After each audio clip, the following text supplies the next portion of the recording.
All rise.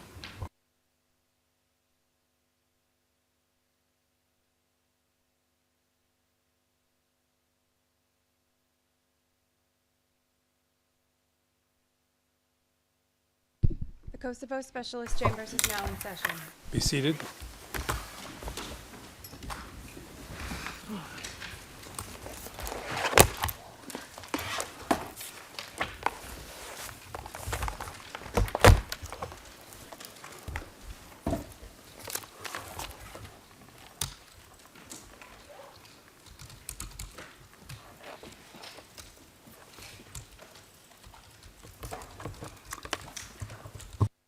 Mr. Court Officer, please call the case. Good morning, Your Honors. This is the file number case CBC 2020-06, the Specialist Prosecutor versus Thaçi, Kadri Veseli, Recep Selimi, and Jakub Krsnici. Thank you, Your Honors. I note that the accused and are all present in court today except Mr. Krasniqi, who is following via video link with permission.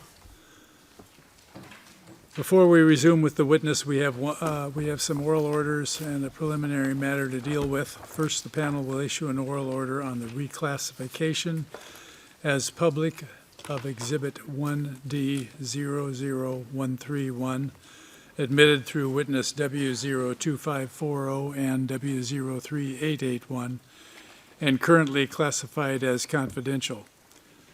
Noting that the parties indicated via email that they do not object to the reclassification, the panel hereby orders that Exhibit 1D00131 be reclassified as public. This concludes the first oral order.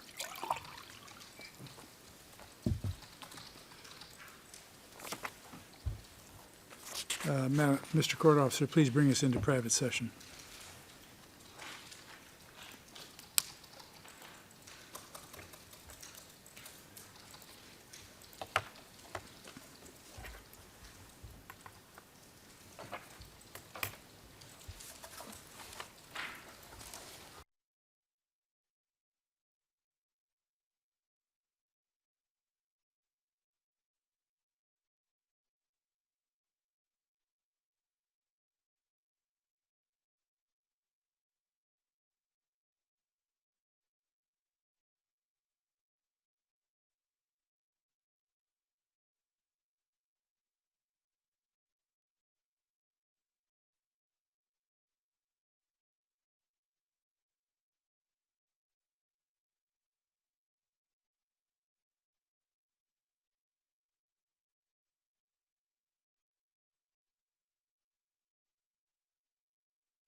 Sure, you may bring in the witness. Your Honor, we are in public session. Thank you. Thank you.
Mike.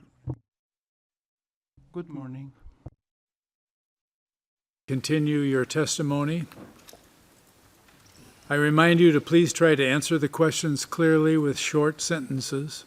If you don't understand a question, feel free to ask counsel to repeat the question or tell them you don't understand and they will clarify. Also, please remember to try to indicate the basis of your knowledge of the facts and circumstances upon which you will be questioned.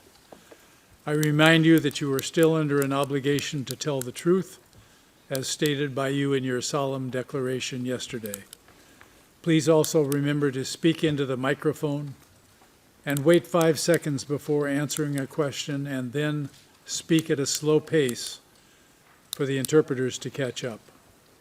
And if you feel the need to take a break, please let us know. Are you ready to proceed? Yes. Yes. Judge Mitro, at this time. Thank you, Judge Smith, and good morning, witness. Good morning. Good morning. We'll go back to where we left off yesterday, but I just want to, What do you want to go? in a minute, to listen carefully to my questions this morning, to focus on those and to answer my question as briefly as you can. You understand?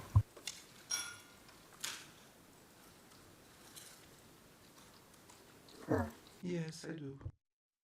Go into private session for the protection of the witness.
Your Honors, we're in public session. Thank you. So we're adjourned until 10:20. All rise.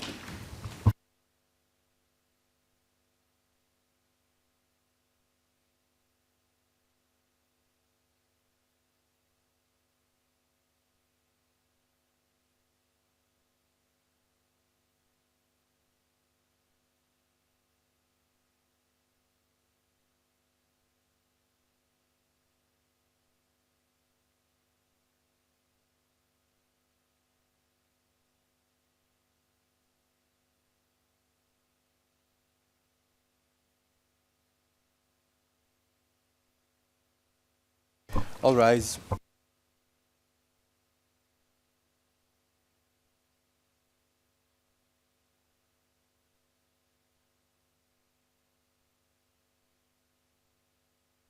Be seated.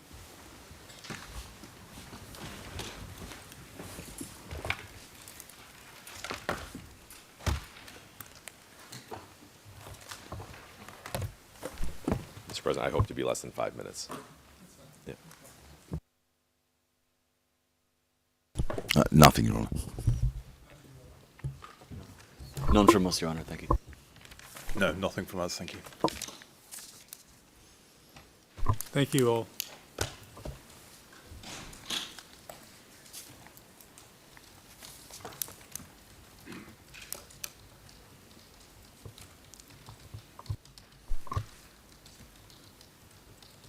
We'll take about 10 minutes when it's time to bring the new witness in so that everybody can get reorganized and get your papers in the way you need them, just for advance notice.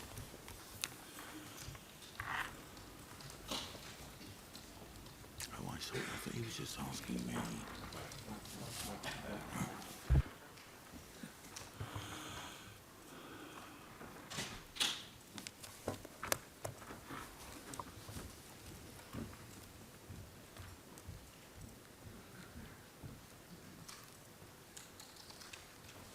Witness, welcome back. You'll be happy to know we are almost finished with you.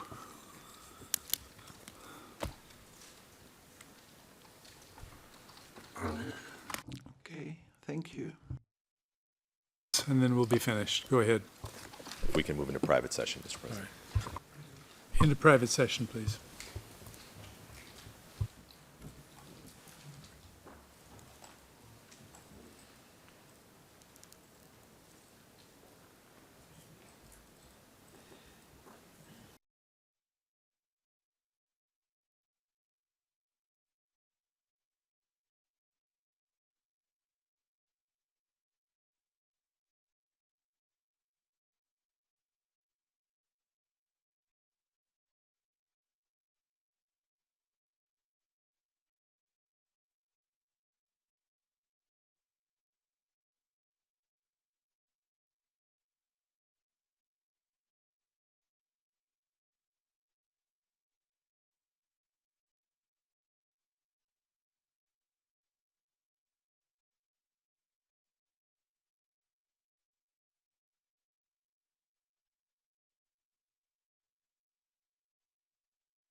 Your Honors, we're in public session. Thank you. All right, we will take a 10-minute break and then be back to begin with the next witness. We're All adjourned. rise.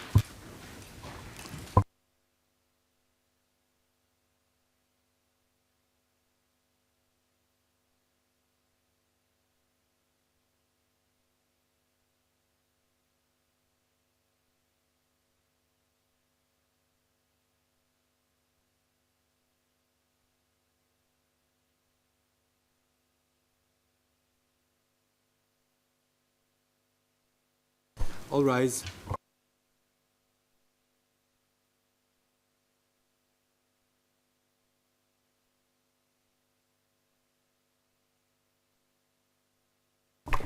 Be seated.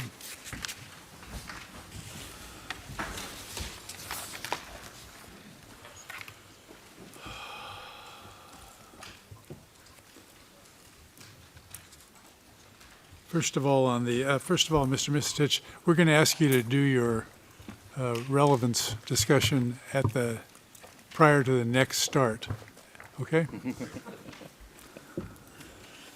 The panel is seized of an application from the SBO to amend its exhibit list and to add one item.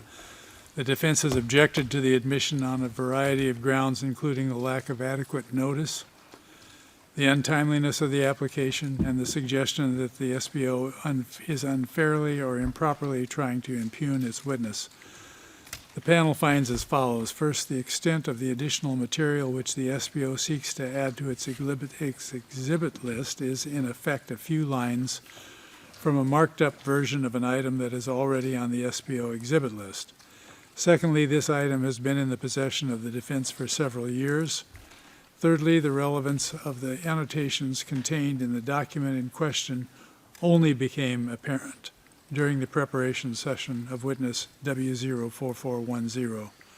The defense suggestion that the SBO should have put these annotations to the witness during preparation session is not supported by authority. What the SBO decides to put to a witness during a preparation session is a matter of discretion that belongs to the party concerned. Fourth, the panel will not decide for the purpose of this application whether the proposed item is admissible or whether it can be used or for what purpose. This will be decided if necessary if and when the SBO seeks to rely upon it.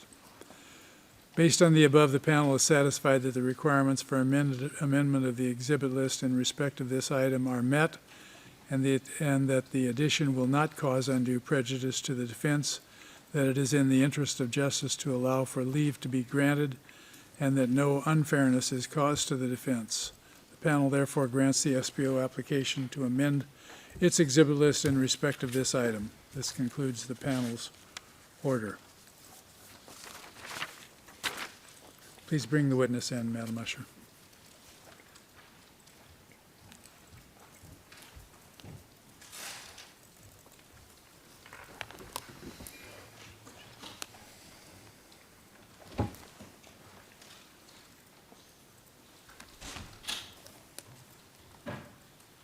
Mr. Helling, will there be? We currently don't intend any, Your Honor.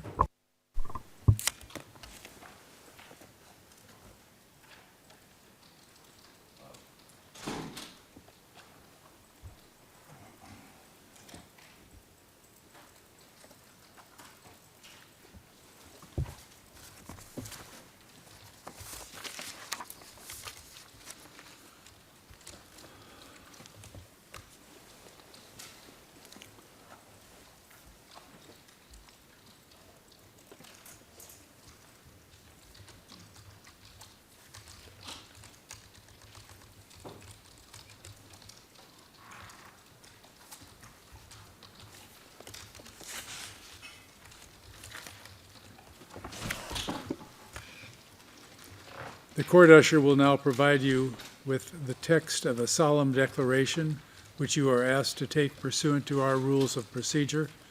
Please take a look at the document and then read it aloud.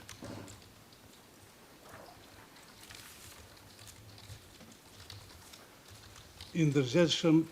Conscious of the significance of my testimony and my legal responsibility, I solemnly declare that I will tell the truth, the whole truth, and nothing but the truth, and that I shall not withhold anything which has come to my knowledge.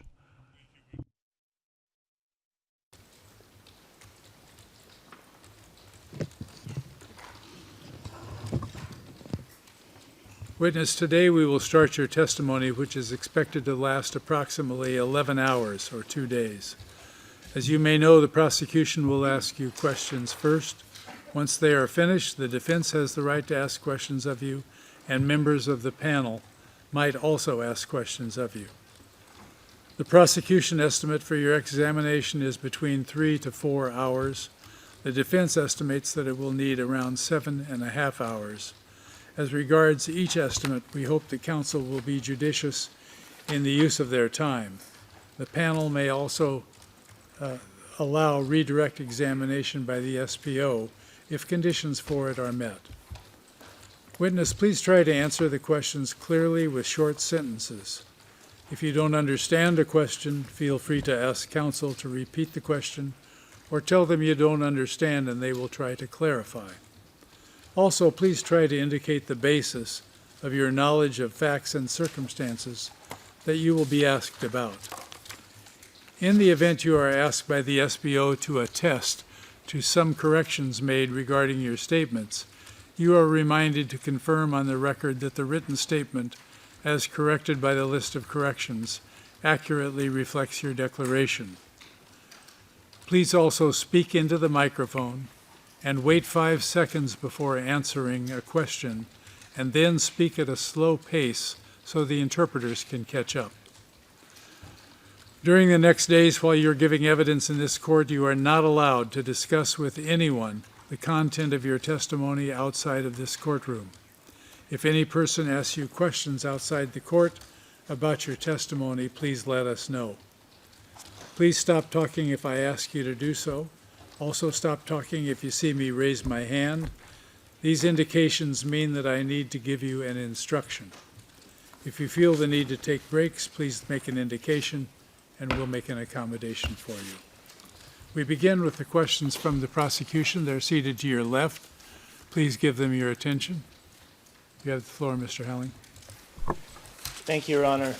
Just before commencing, just a small point of procedure. There was a request of the witness to have certain notes in front of him, which we forwarded to the panel last week. The panel's ruling on that was yesterday in the hearing. We just wanted to confirm that it's been conveyed to this witness. Yes. You understand that you have no notes right now. If notes are needed, it'll be up to the prosecution to provide those notes, or to the defense if they're asking the questions at that time, based upon the notes that they already have. Go ahead.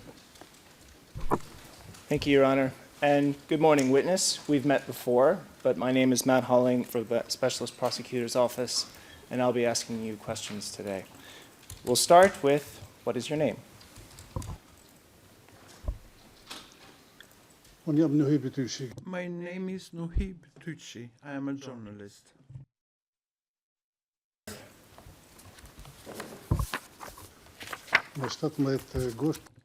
17 August 1955.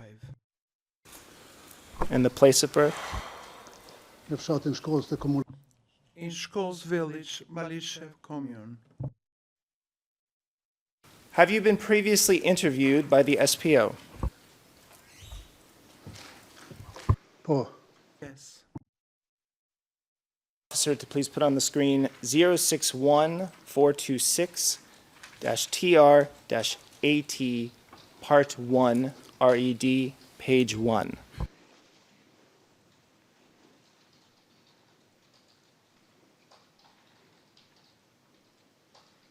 And witness, just one moment while the document is put on the screen.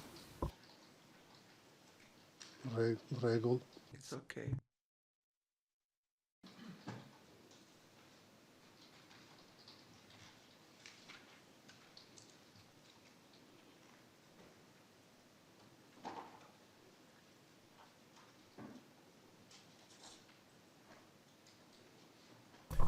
And for this document, we actually don't need the English version, just the Albanian suffices. Thank you.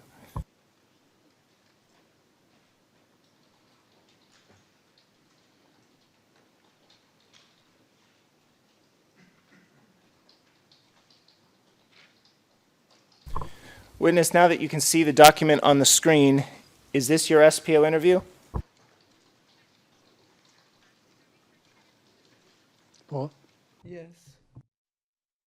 Did you also write a book about your experiences during the KLA War called Libri Illuftus? And just for the record, the translated range for this book is SPOE 001288571 to 0012894.et.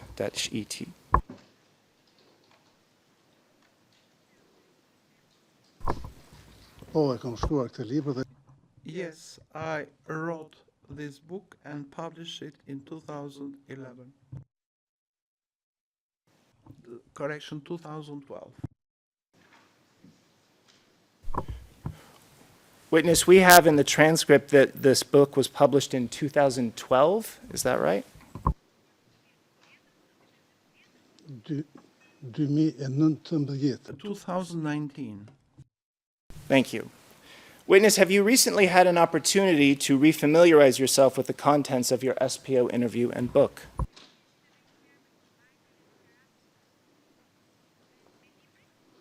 Paul? Yes.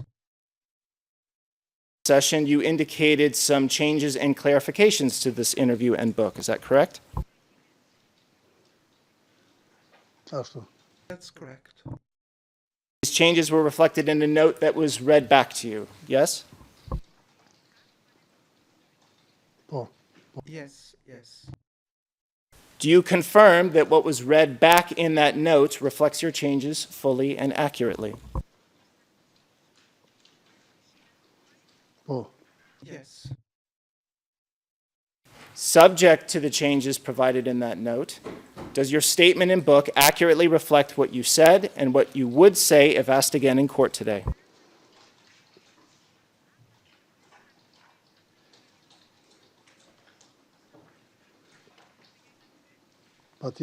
Yes, definitely. Having fulfilled the Rule 154 criteria and in accordance with decision FO 2328, the SPO hereby tenders all of 061426TR in Albanian and English, along with preparation note 1, 121256 to 121259. This also includes the associated exhibits identified in footnote 83 of filing FO 2328. And if we could make 2 additional small submissions here, Your Honor. Certain of the videos in the Rule 154 Annex have limited subtitles added for purposes of today's examination. We would suggest that the version of these videos admitted into evidence be the versions that have those subtitles in the presentation queue. Secondly, in relation to the book, the witness's entire book is not associated with the interview, only a few pages. And so we eventually, and we've announced this, intend to tender the full translated range of this witness's book in the examination. And we only note for present purposes that he has just said that his book, subject to the corrections in the note, would meet the standard for Rule 154 had it qualified as a Rule 154 statement. And with that, we tender the Rule 154 items, and the book will come later.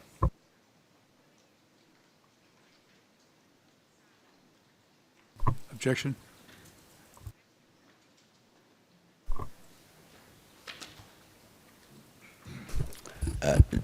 There's no objection from the Vasili defence as far as the application is put.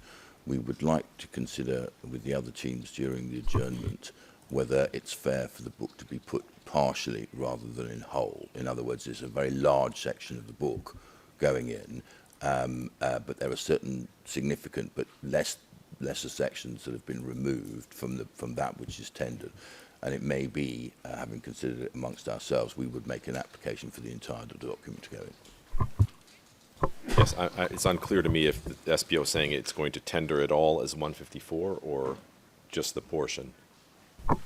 It is not a Rule 154 statement, so we can't tender it under the rule. We just find it important evidentially that the witness is attesting to the reliability of the book to this extent. As for what Mr. Emerson was just saying, sounds like we may be able to solve this right now. If the entire translated range of the book can be admitted, plus whatever additional pages the defense provides, we would have no objection to that. I'm sorry, I reiterate my position. We will need to have a discussion about that amongst the defence teams because there's some difficulty with the translations of certain pages, as I understand it. May we return to this question? At the moment, there's no objection to the application as it has been put. They're only offering the statement, the first statement anyway at this point. Precisely. And the note. So yes, there's no, and I would urge you to have an inter-party discussion about it too, and perhaps you can work this out. Yes. Yeah, just to say we don't object to the 154 as presently put, and we would appreciate being heard later on the book. Okay, thank you very much. Mr. Ellis, any objection? Opposition is the same, Your Honor. You're on your feet. I was just going to say our position is the same as well. 061426 TRAT Part 1 RED, page 1, or I'm sorry, not page 1, the document, plus the English translation is admitted together with note 12156 and I don't think I got the number 12156? 121256 to 121259. 259, yeah, okay. Those are all admitted, plus the associated exhibits. Thank you, Your Honors.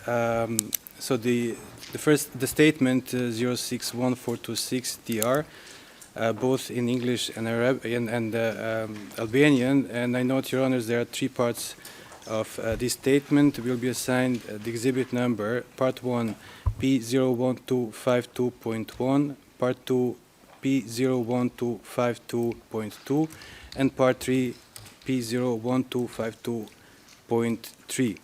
The preparation note 1, which is DRN 121256 to 121259, will be assigned the exhibit number P01253.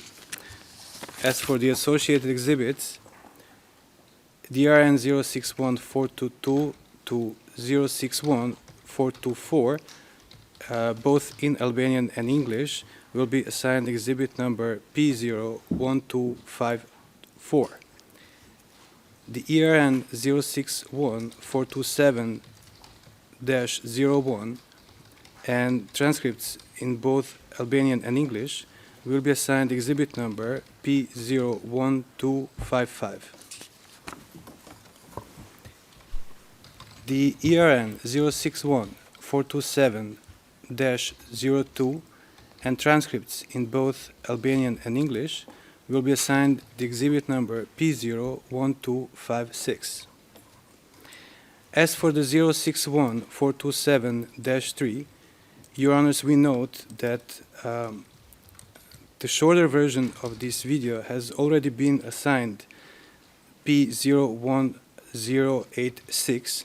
Now, the full version of the video will be assigned, will be replacing the shorter version, and will retain the same exhibit number, which is P01086.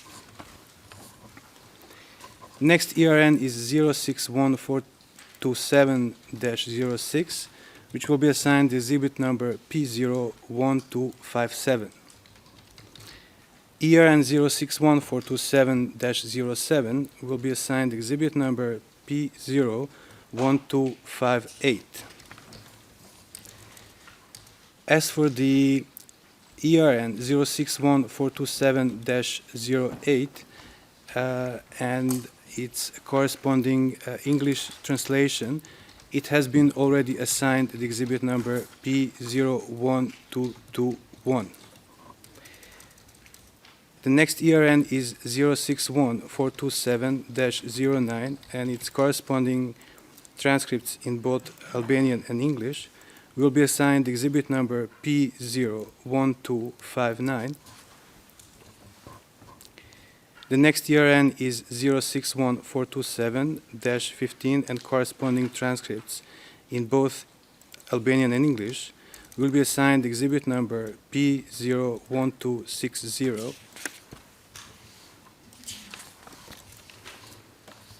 The ERN 061427-14 and corresponding transcripts in both English and Albanian will be assigned the exhibit number P01261.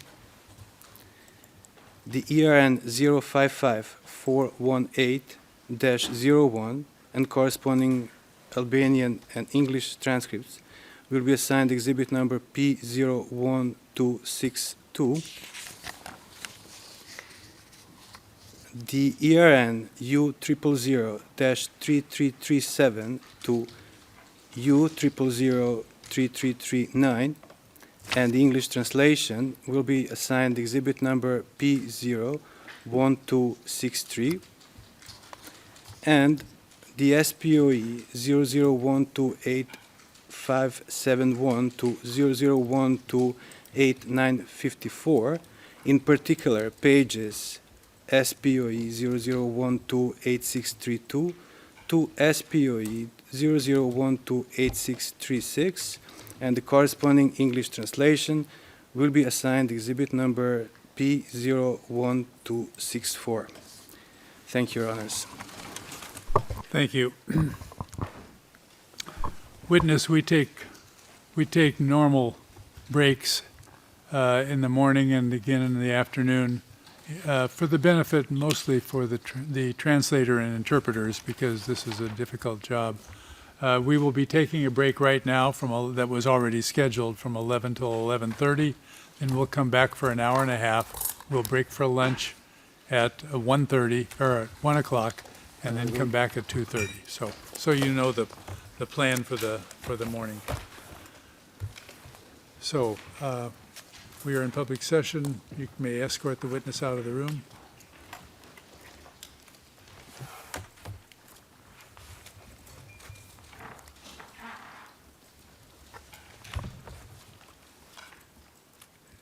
And we are adjourned now until 11:30. All rise.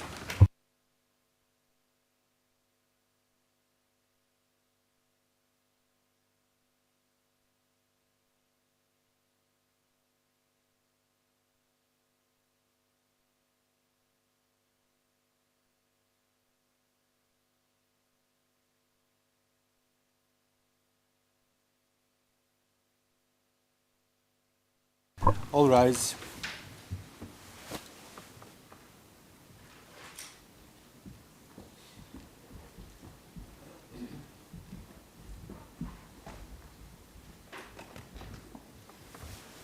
Be seated.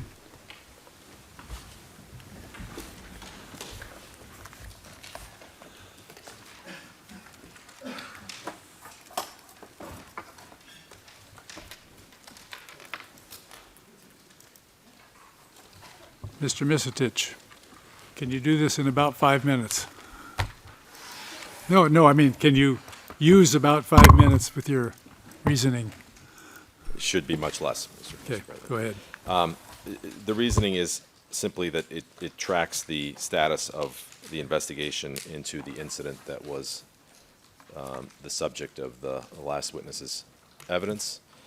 There is a charge of failure to prevent or punish on this. As the chamber is by now certainly aware, our case is that as of June 1999, UNMIC was responsible for investigation and prosecution of war crimes. You know,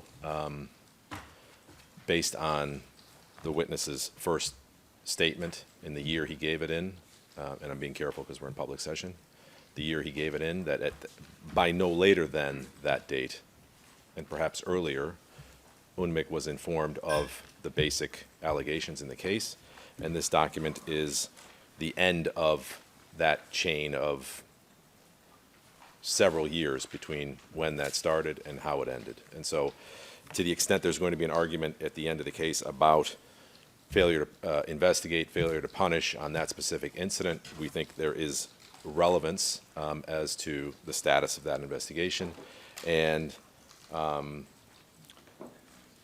for purposes of Rule 138, you can put however much weight you want on it in deliberation, but I don't see there's any prejudice that arises out of it, and we think it meets the threshold, which has not been very high to admission of documents thus far, and we think it meets at least that threshold. Thank you. Thank you very much. Anybody else from the defense wish to join, or do you just join the argument? On the principle, because of course it doesn't directly impact my client. On the principle, we join and support the submissions of Mr. Mistich, and emphasise fundamentally that obviously the ultimate assessment of relevance and weight is for your honours, and to effectively make a sort of an limine ruling which denies yourself the benefit of something which may later prove to contain important factual information or other information when you're sifting, it doesn't, with respect, seem necessary. Understood?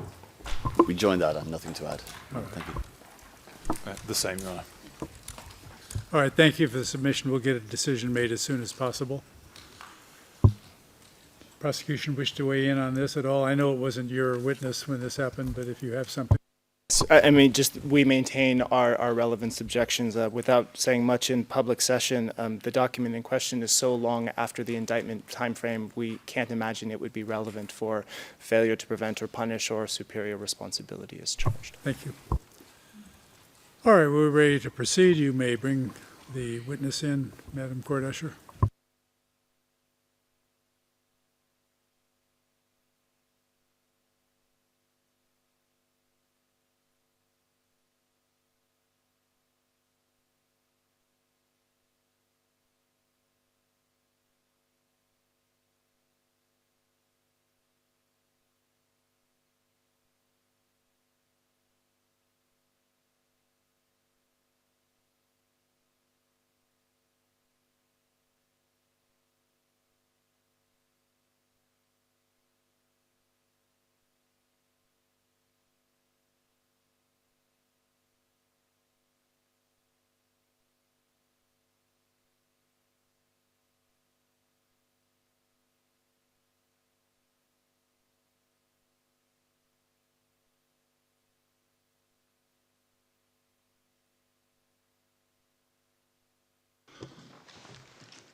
All right, witness, we are ready to proceed.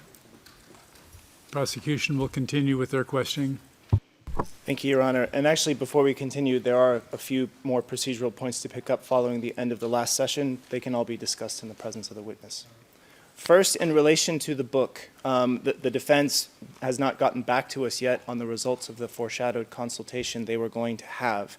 But we would suggest a procedure going forward because it sounds like at least the translated range of the book is acceptable for admission, and we intended to tender it anyway. We also have the entire translated range, which is it's SPOE 00128.571 to 128948. It's actually just over half the book. We also have an exhibit number already for what few pages were associated with the interview, which is PO1264. So we would tender our translated range of the book now and add that to PO1264. And then when the defense is ready with whatever additional pages they have, they could also tender it, and perhaps it could just be added to that same exhibit. Is that acceptable? It is for us.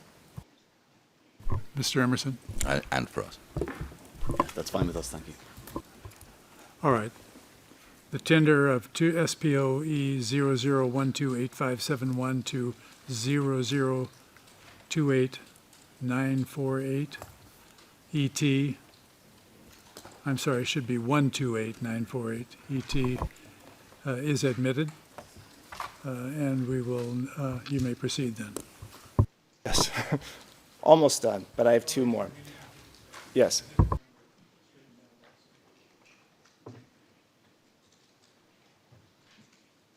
Your Honor, if I may come back on this. We need to add it to the previously. We need to add it to the previously admitted document.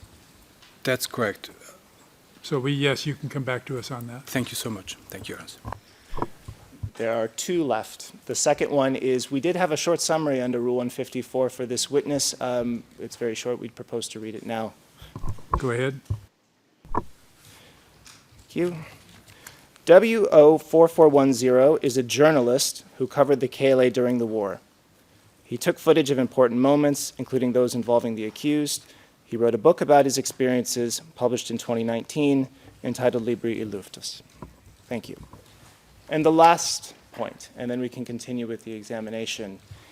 Because this witness is so audio-visually based, we thought it might be helpful to have the video of the SPO interview, which was admitted in the last session as PO 1252, also tendered.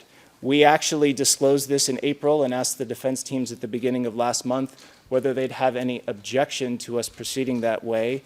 The Thaçi defense had no objection. The other 3 teams did.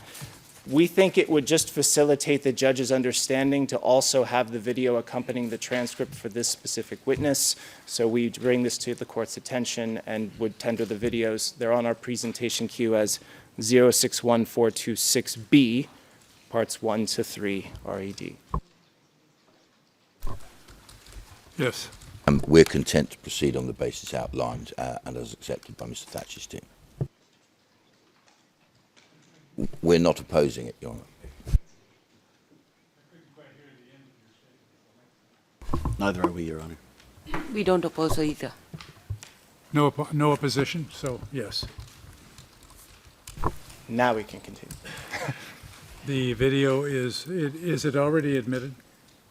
It is on the presentation queue. It is the video accompaniment to PO 1252. So whether it gets a different exhibit number or It a should be related number, tagged to 1252, though. we would suggest All this. right, we will admit the video and allow its immediate playing, but it is a part of PO 1252.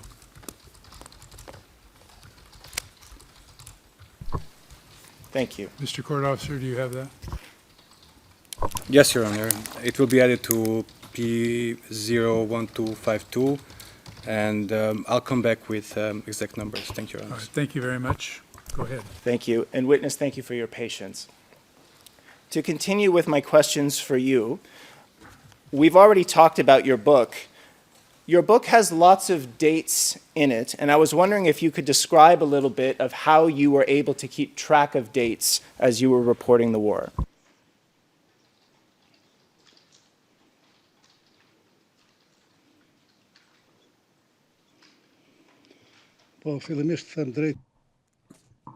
First of all, given the circumstances of the war and me working as an independent journalist, a voluntary one, as the KLA was an volunteer-based army, I had difficulties in doing my work. I did not personally recognize the authorities in the state of Serbia, and I was not accredited by them, so I had to deal with police checkpoints. Therefore, in my statement in front of the prosecutor in Pristina on the 30th and 31st July 2019, I have stated that there are dates and names in the book which might not be accurate. It could be the case that the name is not accurate because I was not able to keep an accurate diary as other reporters would be able to do in normal circumstances. Were you able to keep notes somehow during the war? Yes, I kept notes on the TV programs broadcasted on the Albanian television. They had the date, name of the program, and the participants. Based on that, several years after the war, I started refreshing my memory and was able to include the most important events in my book, my opinions, my thoughts, my personal thoughts. And I wouldn't want this court, and in particular the prosecutor, to view this book as an evidence to accuse or substantiate charges against the freedom fighters. On the reporting, when you had an opportunity to review the book in the preparation session, with any changes or corrections to dates, you reported them in the note as you read. Is that right?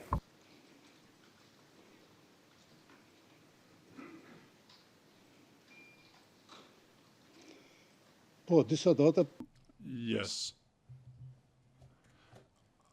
At a later stage, I was able to find the exact dates, some of the dates.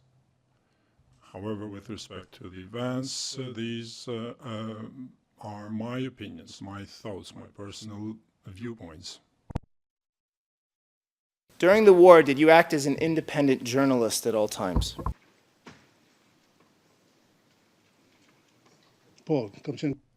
Yes, I was an independent journalist. I worked as a volunteer, thinking that Kosovo was in information darkness from 1980, when the Serb police shut down the radio television of Kosovo. It was my obligation as a citizen, as a journalist, as a reporter, to give my contribution to inform people, especially in war-torn areas, but also into national factor. To objectively report the facts of the war.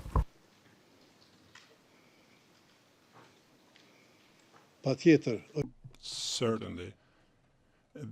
Objectivity is the objective and the aim of every independent journalist and reporter, such as I was. Opinion, but were you trying to present the KLA war as it was in reality?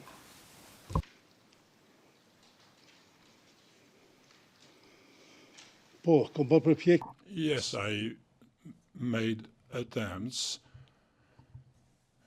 that the KLA war, which was a fight for freedom, fight against the terror exercised by the Serbian army. And after having exhausted peaceful means and knowing that this war was imposed on us, and this war was supported by every Albanian in Kosovo and outside Kosovo, this was a voluntary war, because Kosovo did not have a government, did not have a state, did not have a regular army, like other countries do in normal circumstances. The question can just be answered with a yes or a no. Did anyone ever manipulate or change your reporting in a way which made it inaccurate? Interpreter's note, could the witness kindly be asked to slow down a little bit? Witness, I don't know if you heard the interpreter, but if you could please slow down in your answers. Would you like me to repeat my question? The witness nodded.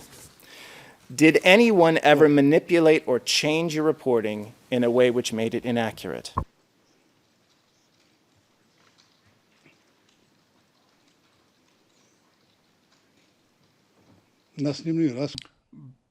Absolutely not.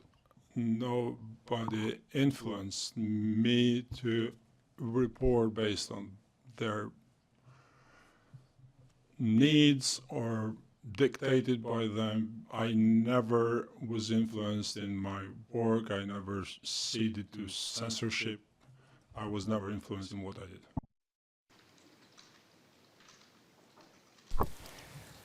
Did you give a copy of your book to former KLA General Staff members referenced in it, either prior to or after its publication?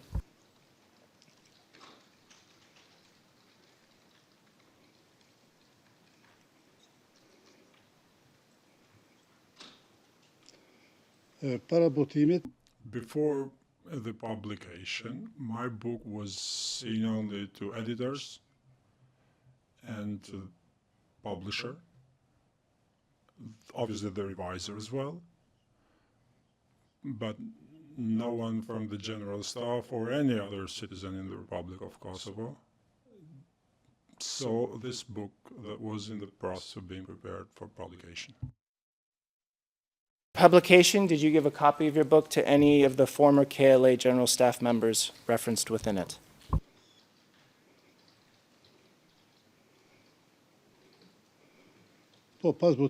Yes, after its publication, to the President of the Republic of Kosovo, Mr. Thaçi, I offered him a copy. I don't know if I offered a copy to Mr. Krasniqi, but I do know that I did not offer a copy to Mr. Vasily and Mr. Selimi. I gave a copy to Fatmir Limay, who at the time was Deputy Minister in the government of the Republic of Kosovo, upon his request. Did you receive any feedback about the book from any KLA General Staff members after it was published? No, I did not receive any specific feedbacks. We just made general comments on specific events that had taken place in Kosovo. Again, these were my opinions, this is my experience, my memory, not as a historian, but as a journalist, as a reporter. Permission to show preparation note 2, 121, 260 to 121, 271, paragraph 3, and to read that part back to the witness. Witness, I want to reread part of the preparation note from last week and ask you a question. First, it says W4410 never gave any copies of his book to the KLA General Staff members either before or after its publication. It sounds like you're changing this now because it says you've now given a copy to Hashim Thaçi. Objection. It's argumentative, and I think, I don't want to do it in front of the presence of the witness, but the witness made a distinction, and I'm not sure that it's clear on the record of who's at fault for how it's written in the prep note. Objection's overruled. Go ahead. Witness, you can answer the question unless you'd like it repeated.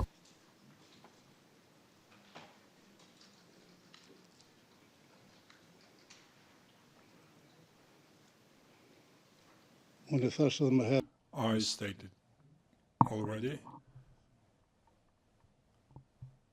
I did not give any copies of the book to anyone before its publication, with the exception of the reviser and the editor. After its publication, I gave a copy to Mr. Thaçi and Mr. Limay. I don't know if we commented the content of the book in detail because it consists of over 700 pages. These are my opinions, my writings, my experience, my memory, and I wouldn't want anyone, including the prosecution, to distort those in order to charge or accuse the leaders of the Kosovo Liberation Army. You didn't receive any specific feedback. The next sentence of the preparation note provides, the KLA General Staff members who spoke with you about what you had written in the book said the book was very real, including Hashim Thaçi. Is that correct?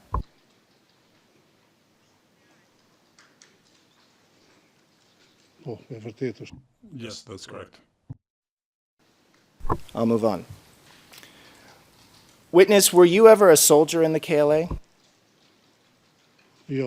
No. To speak to the organization or the hierarchy of the KLA during the war?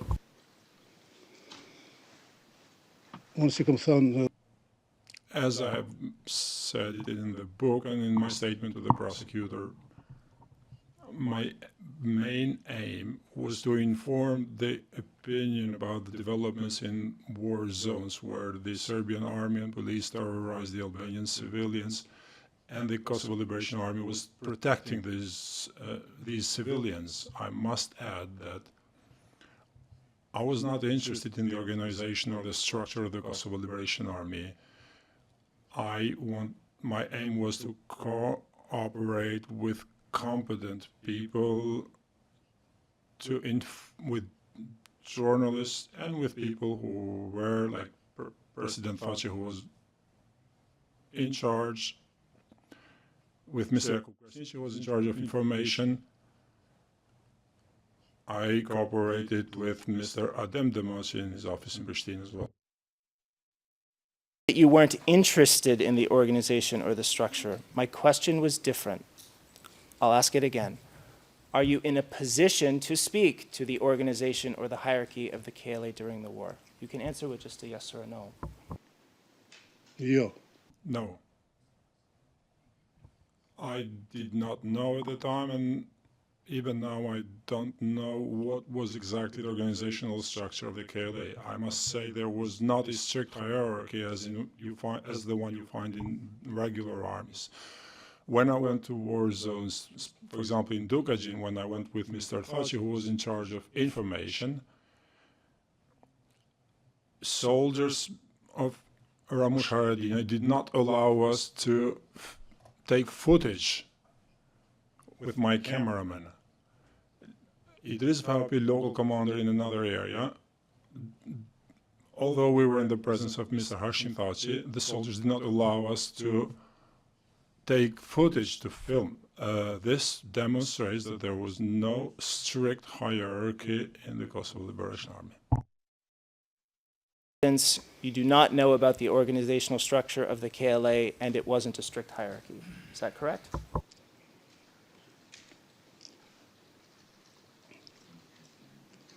Yes, I saw you nod, but just for the record. There was no hierarchy. I was not aware of the existence of any strict hierarchy in the Kosovo Liberation Army. I said before it was a voluntary army, which is based on the will of free people.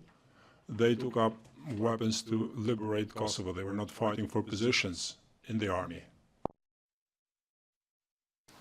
Your Honors, as indicated in our email of last week, just for speed, we're just going to refer to the page numbers of the book rather than the full ERN string. If we could go to page 233 of the book, and this is PO1264 in Albanian and in English.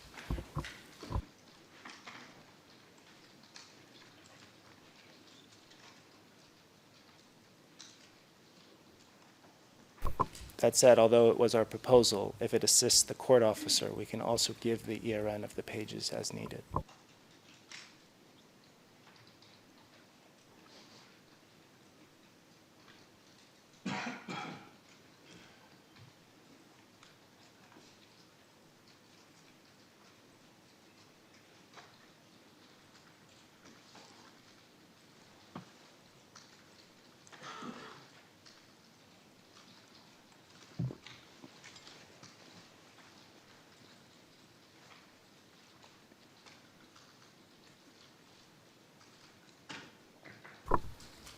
Hey, witness, just bear with us. We're going to get a specific page of your book on the screen, and then I'm going to ask you a question about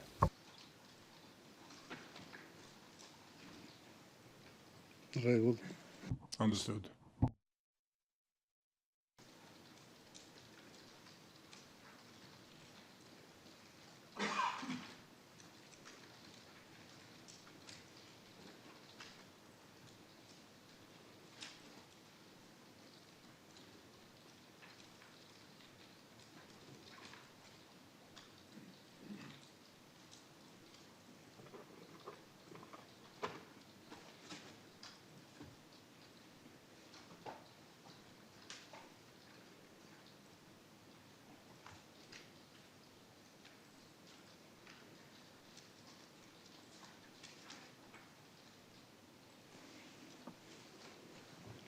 So again, the page number is 33. It's SPOE 00128-603. So it's 433 on the English now, and it needs to be 233.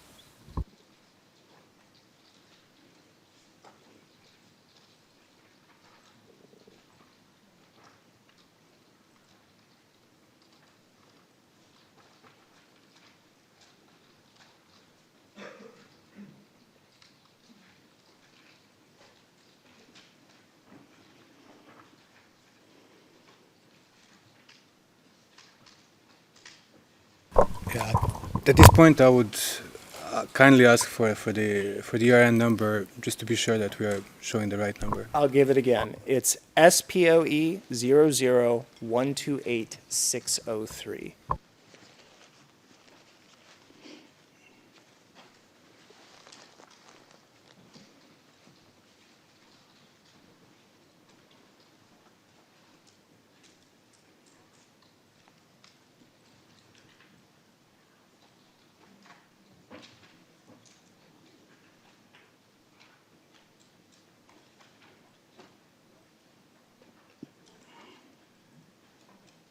Yes. Thank you to the court officer.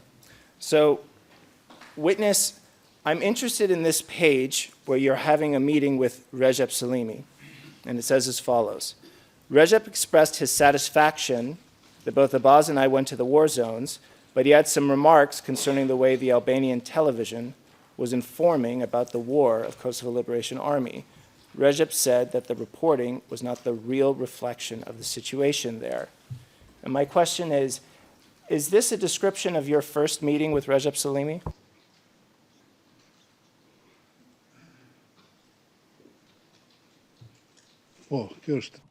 Yes, this is the first meeting I had with Mr. Recep Salimi, and he was absolutely right to say that not only the KLA fighters, but the entire population were dissatisfied with the information given regarding the war zones, because we were protecting our homes, and this was a right remark. The Kosovo Liberation Army was protecting Kosovo, not only the doorstep of our homes. When approximately did this meeting occur?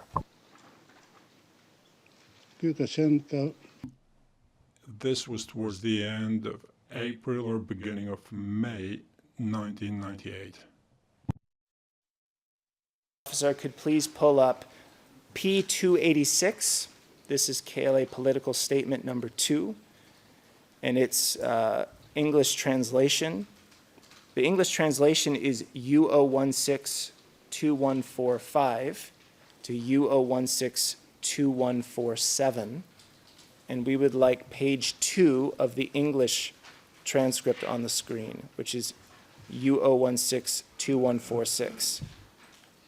P286 itself is a single page.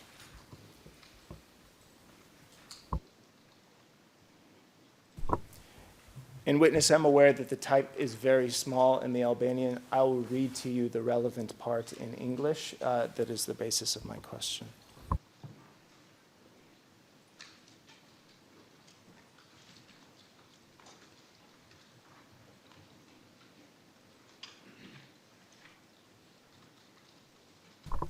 So witness, this is dated 29 April 1998, and at point 8 on the second page, if you scroll down to the bottom of the page in English, and then one more page over, at point 8 it says, and if we could scroll down in the Albanian so that point 8 is visible on the screen, thank you. We appeal to the Albanian media for an objective presentation of the reality in war. The KLA does not need public promotion and publications for beneficiary aims, nor does it need the denial and distortion of its war. And so, witness, if this was 29 April, this is right around the same time as what Recep Salimi was talking to you about in your book. Is that right?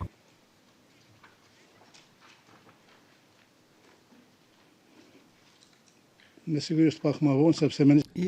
it was a little bit later, because on the 29th of April, I was in Dukajin, in Glojan, and I didn't see this communique. I was initially in Jakova, then in Glojan. Just as a bit of housekeeping, P280, this is already admitted in the Albanian, but for some reason the English transcript doesn't seem to be likewise admitted. So we would just ask that U0162145 to U0162147 be admitted and related to P286 in legal workflow. Any objection? No. Appears to be no objection. So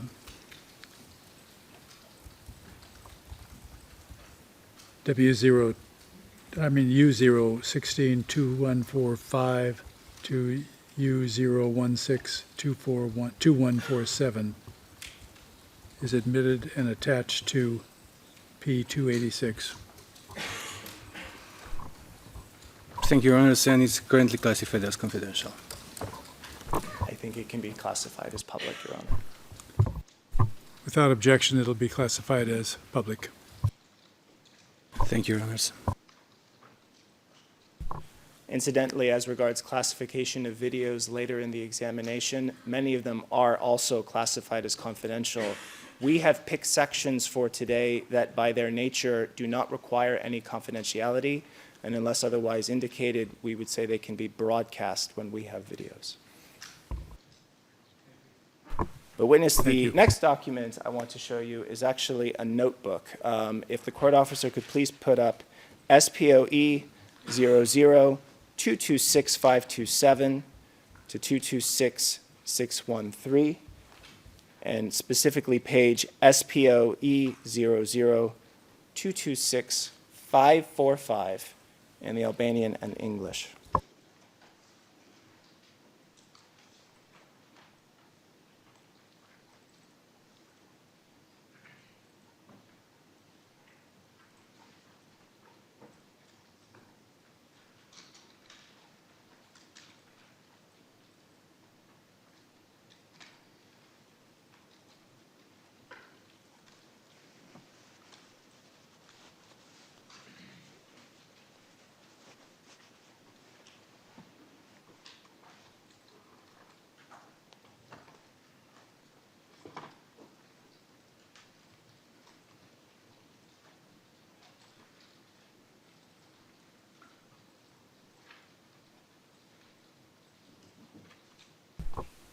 And witness, perhaps while that's being put up on the screen, you talk in your book about making your initial KLA connections with a gentleman named Shaban Hoja. Is that correct? And again, witness, just for the record, if you could vocalize the answer. I just saw you nod. Yes, I met Shaban Hoja in Pristina because I had information that he was a member of the emergency team and that he provided a lot of assistance to the population, civilian population in the war zone. Okay. Now, if we could go to the page of this book, and I'll repeat it, it's SPOE 002265545.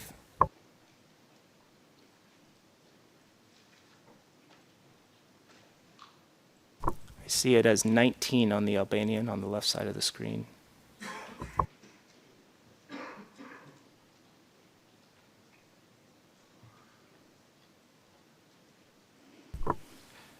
Thank you. And on the bottom of this page in the Albanian,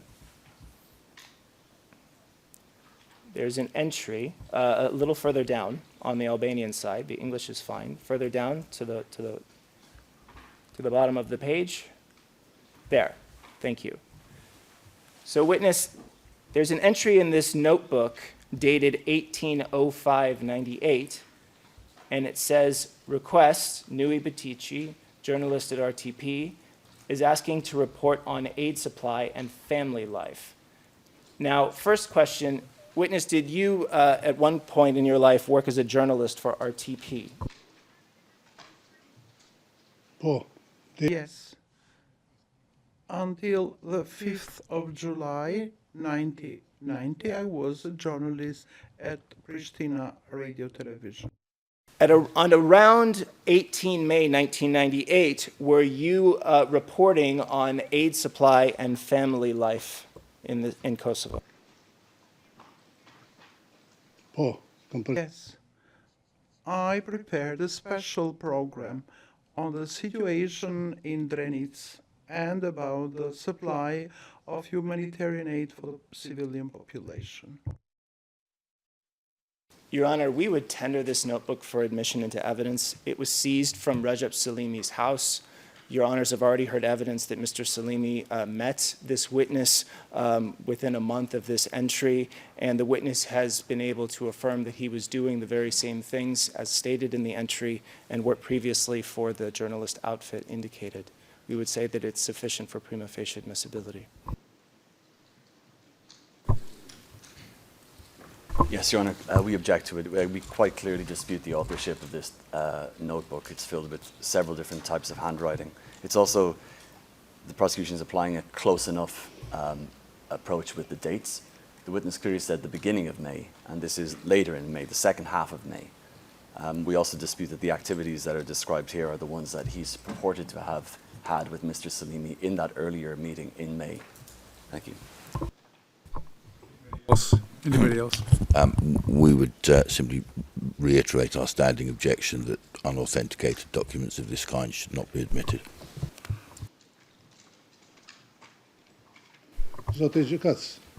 Your Honor, may I add something regarding this issue? It is the handwriting of Imer Halimi, member of the Emergency Council in Pristina. With Imer Halimi, I met and talked, being a member of this council, to help in the preparation of special program on the supply of the humanitarian aid and other things for the civilian population. So I prepared this program and involved also the chairman, Mr. Novosela, chairman of the Emergency Council, and the leader of the Humanitarian Association in Pristina and some other activists. Can the witness be asked to slow down? It's impossible for us to interpret, please. Slower, please. So you're saying this is an accurate accounting? I apologize. I have worked for a long time with news editions, and I'm used to speaking fast. So as I said, Are you saying this is an accurate statement? the prosecutor is trying to give it another edge. I want to say that Imer Halimi was not a uniformed military man, but he was a professor at the university and member of the Emergency Council for Kosovo. Question is, are you saying that this statement is correct? The program was prepared. Are you saying this is correct, yes or no? Yes. Yes, it is. On one issue, this is if no, my apologies. I sat down a little bit too quickly. If you are minded to admit this document, we have a separate objection to admitting the entire document. There's one entry, and as we said, we clearly dispute the authorship in general, but it also appears to be from several different authors.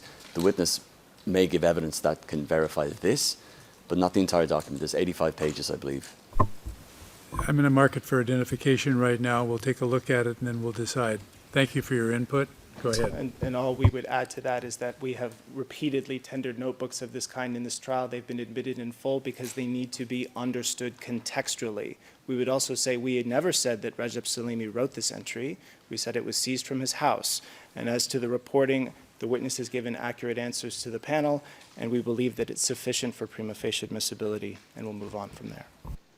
Then perhaps I can ask for clarity. Is it the prosecution's case that this is not Mr. Salimi's notebook, or are they attributing it to him? The evidence is not clear one way or the other who wrote this entry. It was found in Recep Salimi's house, which we would say is itself indicia of authenticity. Thank you. We've heard enough. Please continue. Witness, I want to move on to a different point, and maybe we don't need to put the page of the book on the screen, but on page 235 of your book, you are talking about Sami Lustaku, and you said that you had read interviews in the media, and you had read an interview that he'd given to the Kombi, the Nation newspaper, where he was interviewed by Hakif Mulici. Is this correct? Hakif Mulici, a colleague, he conducted an interview for Kombi newspaper with Sami Lustaku. That's correct. It was a public interview. It was published. You read in May 1998. Yes.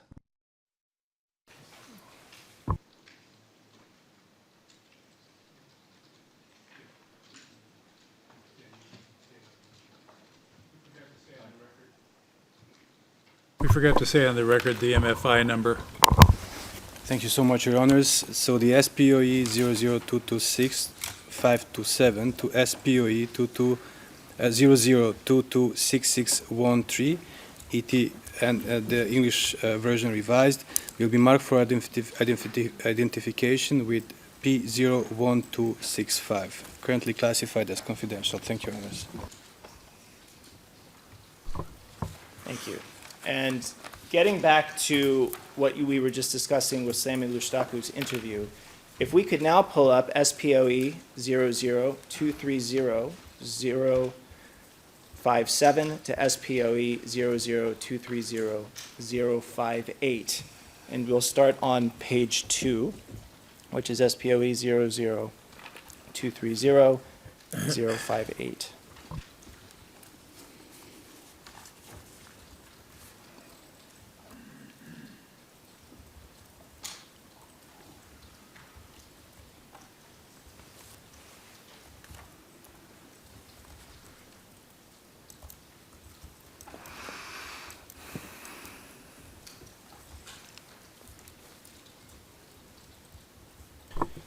Witness, this is an interview with Sami Lushtaku from 23 May 1998. Now, I understand you only saw this interview for the first time in the preparation session. Is that right? Yes, I saw it during the preparatory session and said that this interview was published in Bota Sot, not in Compi newspaper. So I would kindly ask you that in the case of interviews conducted by my colleagues, don't ask me. All I'm asking is for you to answer my questions. Why the interview is being shown to you is not part of my question. I'll just read a small part of it into the record. Sami Lushtaku says, "To this day, we have killed neither women nor children, as they do every day. We have killed police officers, soldiers, and their collaborators. Here we must take into account a very important fact, that all the collaborators who have been liquidated to date have all been part of the occupying forces of the military police system in Kosovo, and that none of them has been unarmed." Now, if we go to the first page of the interview,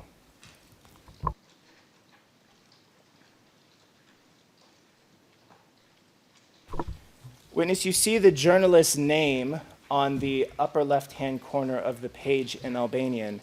Is that the same journalist that you talk about in your book, interviewing Sami Lushtaku for Kombi? Yes.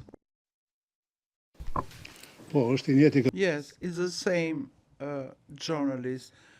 But as I already said, and I told you also during our meeting, in the case of interviews conducted by my colleagues, please don't ask me. I'm not responsible for them. Witness. Your Honor, this item we would argue is bar table eligible. It was seized from Recep Salimi's house as well. It's an interview with Sami Lushtaku with a journalist. The witness has provided evidence he saw an interview in a different media outlet with the same two people. We would say that it's sufficient for prima facie admissibility, and we would tender it at this time.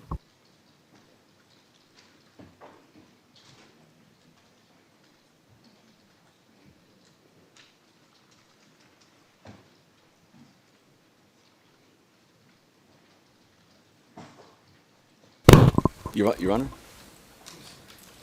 Yeah, we object to the use of documents seized from Recep Salimi's house as being indicia of authenticity.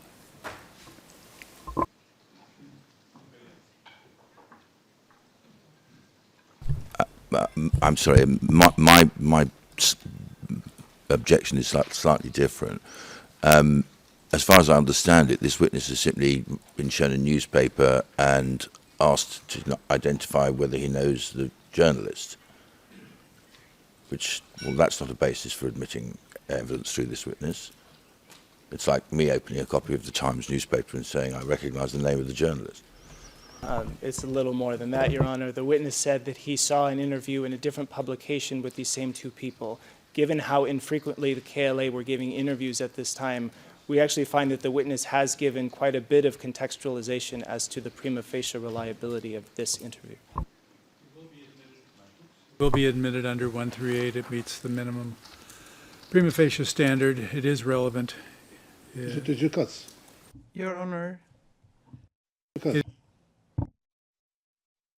Is probative and the probative value is not outweighed by any prejudicial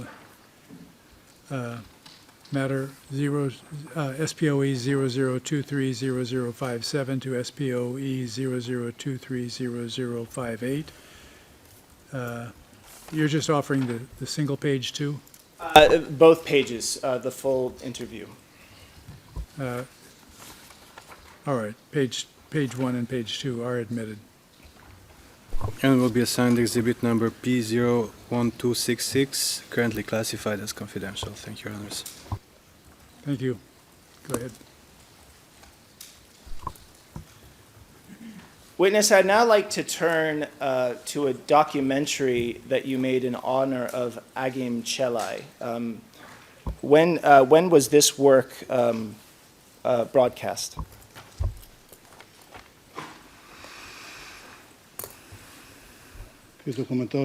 this was broadcast on the anniversary of the falling of Agim Chelai in 2009, I think.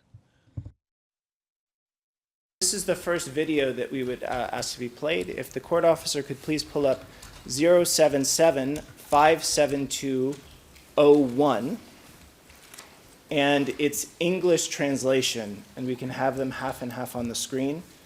Witness, the Albanian will be, I'll play a part of the video, so you'll be able to hear through interpretation the part of the video I'm interested in.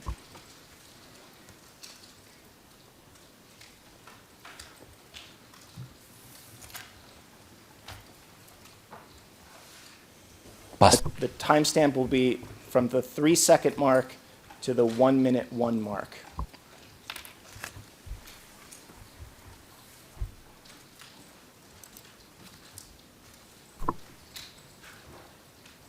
And it's the first page of the English transcript.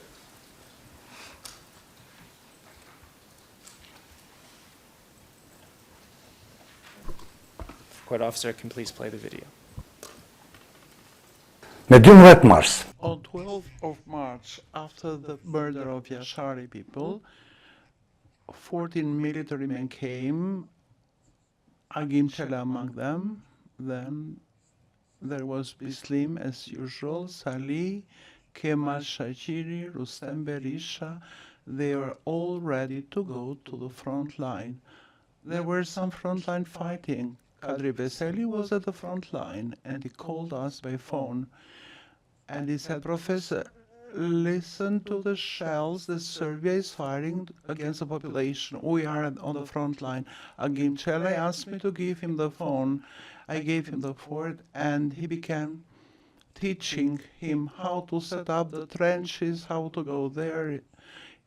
We ended the meeting with tears in our eyes, and it was there that Agim declared his wish to go immediately to the front line. Your Agim Chelai documentary. Part of the documentary, only part of it. Part that was played.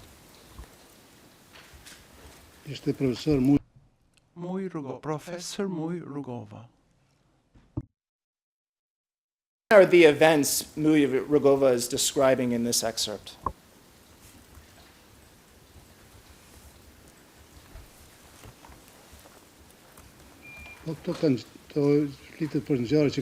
We are talking about events that happened after the glorious epopee of Kosovo Liberation War in Prekaz in 1998, after the heroic fall of legendary commander Adem Yashari and his family, which served to mobilize all the Albanian people and our immigrants to join the KLA. A month and a year. Witness, when was this? In March of 1998. Respect is misleading. This is an interview with somebody describing an event that happened after the Jashari massacre. In other words, after the 12th of March 1998, when the conflict the question arguably was a began. little It's of unclear. no relevance, nothing here is of any relevance to the date on which the incident being described is said to have occurred, other than that it was at the time of a battle.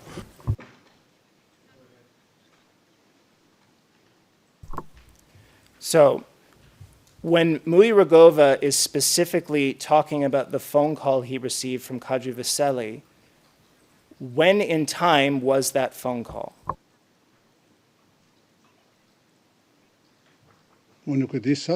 I can't be precise, but I think he's talking about 12th of March 98.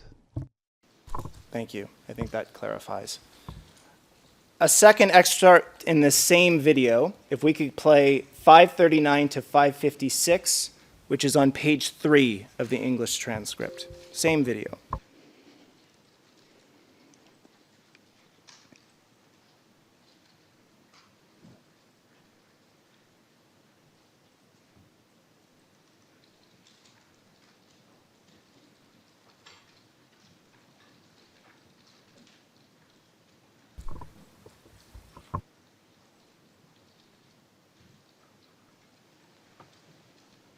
Remiss.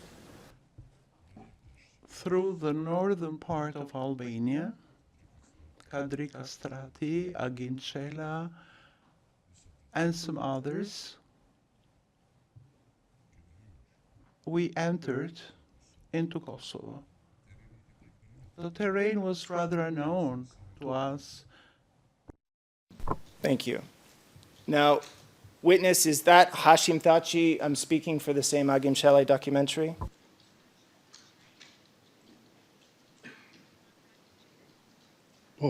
Yes. Around when are the events Hashim Thaçi was describing in that excerpt played to you?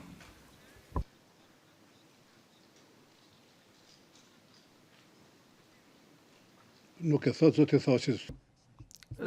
Mr. Thaçi is not accurate about the period. I think he's talking in general.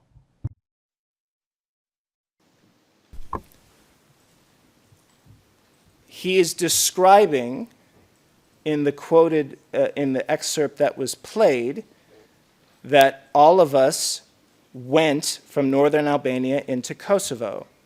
And my question is, to the extent that you know, when did Hashim Thaçi in that group go from northern Albania into Kosovo? Object as to foundation. Objection as to asked and, objection as to asked and answered as well. The witness says he's not clear in what he's saying. You may answer the question, witness, if you know. I already gave my answer. He doesn't know exactly when. Question. I don't know. Then if we could ask to refresh the witness's recollection with paragraph 64 of preparation note 2. You may. Thank you. Now, witness, this is the part of the preparation note that corresponds to this part of the video which you saw in the preparation session. And it says, the events Hashim Thaçi is describing here occur around 28 May 1998, based off information Isuf Gashi provided in the Agim Shelley documentary. Is that correct?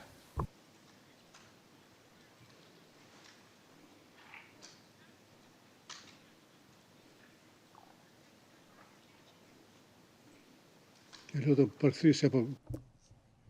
interpreter is making some mistakes in names. Not Adem Chele, but Agim Chele. Not Yusuf, I don't know what she said, but Yusuf Gashi. I'll read it again.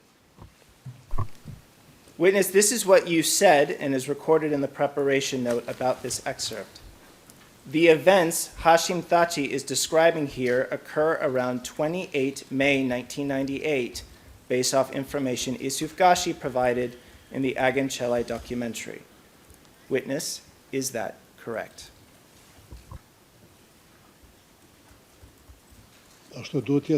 It must be correct.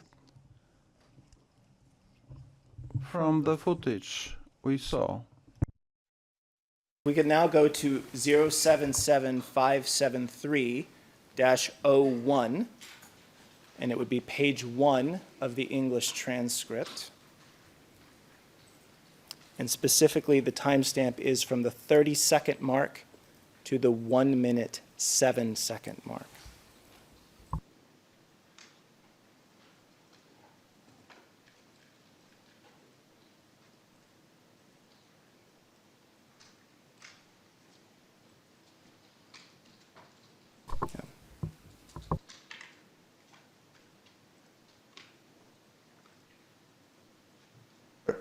For me, for reorganization.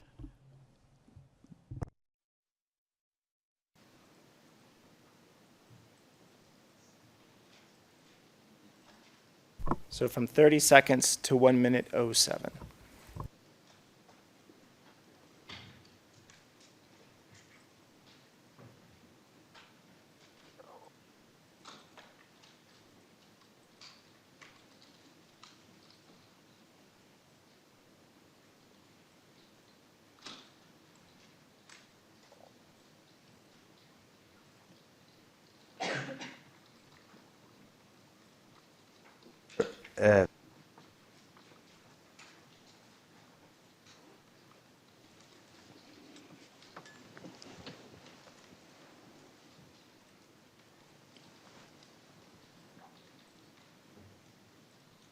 Indonesia.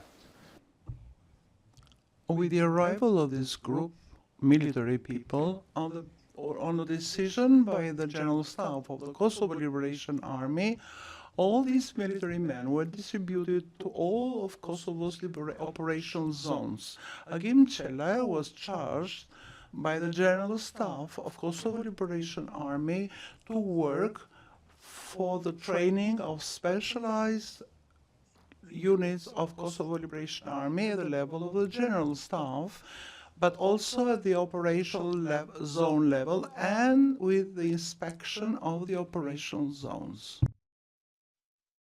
Witness is what we just played, another part of the same Agim Cela documentary we've been discussing.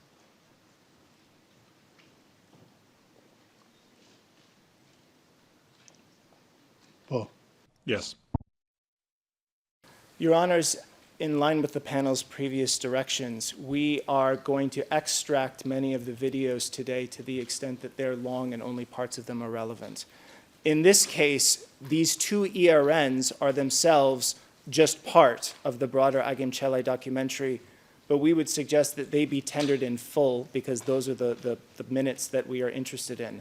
So at this time, we would tender 077-57201 and 077-57301 for admission into evidence at this time. Any objection? No objection. No, Your Honor.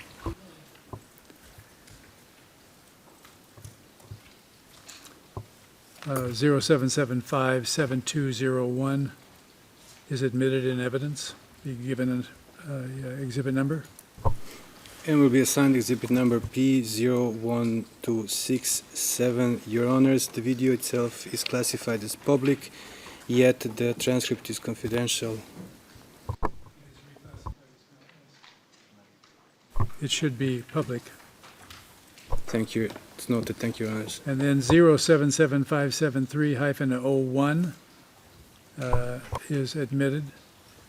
And will be assigned exhibit number P01268, classified as public. Thank you, Your Honors. Thank you. Go ahead. Thank you, Your Honor.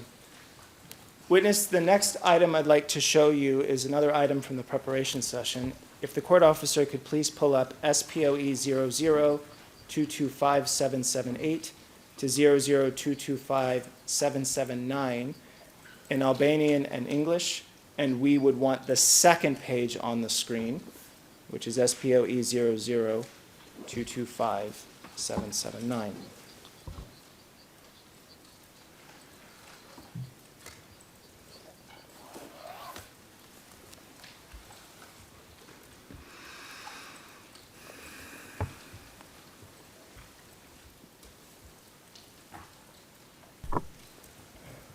Witness, you had not seen this page before the preparation session, is that correct?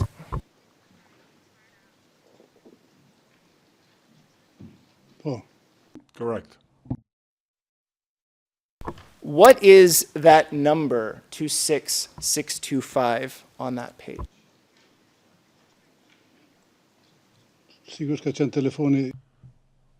Must have certainly been my landline phone number in my apartment. Thank you. Now, if we can flip the page back over and go to page 1.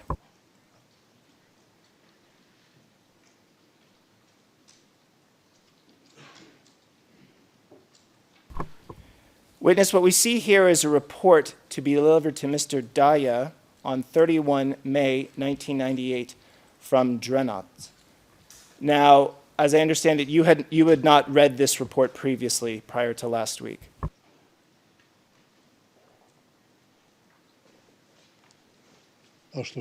Correct. Are you familiar with someone with the nickname Germani at the Drenot base, as indicated in the second paragraph of this report? Yes, there were many fighters in the Kosovo Liberation Army by the nickname Germani. In Drenos, to my knowledge, Germani was Cemgashi. But there were, again, other fighters in other areas within the KLA who went by the same nickname. And are you able to indicate who Daya or Bis are in this report?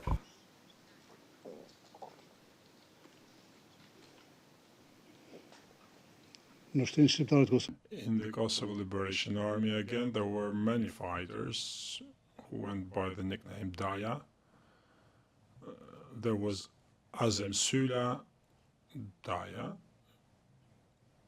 There was Kadri Kastarati Daya. Then there was Little Uncle Daya Vogel. But with respect to Bis, I don't know. Certainly there were many of them as well, but I don't know who we're talking about here.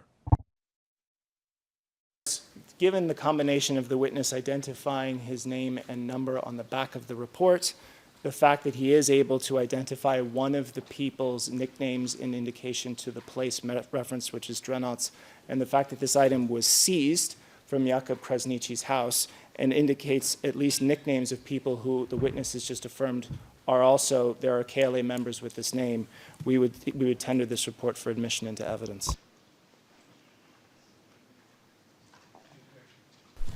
Your Honor, we object to the tendering of this document. We don't have any information as to who wrote this document. The fact that he seized from Mr. Jakub Krasnici's house does not authenticate it. Your Honor, I just want to add that the witness's name and purported number being on the back of this document appears disconnected with the content of the document itself. There's been no connection drawn between the two things, simply that he recognizes his own name. So the connection to asking this witness to substantiate the document is beyond us. Now, he also gives, I'd contest that he's given enough information to verify the content, because he was able to give one or two nicknames, and even then he was unsure. Thank you.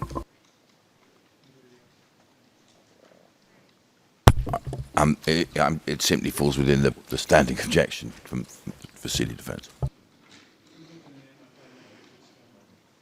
We'll give it an MFI number at this time and take a closer look at it. Go ahead. Oh, wait, so let's get the number. Thank you, Your Honors. The SPOE 00225778 to SPOE 00225779 will be marked for identification with P01269, currently classified as confidential. Thank you, Your Honors. Sorry, did you say 1269? This is correct, Your Honors. 1269 MFI'd. Thank you. And Your Honor, we would just ask that item be considered in the context of other items from the same place, talking about the same people at around the same time. Witness, we'd now like to go to your book again, and if we could please go to page 243, which would be SPOE 00128613.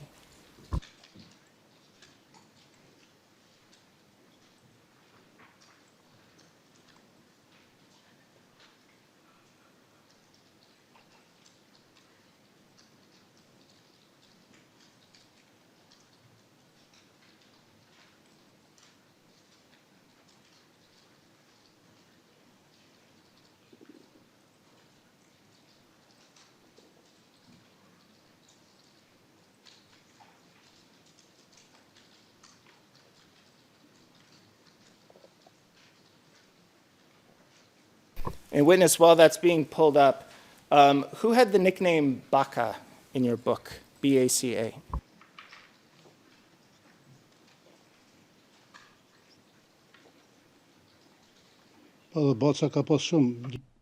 There were many fighters who went by this nickname Batsa. One of them was Yusuf Gashi.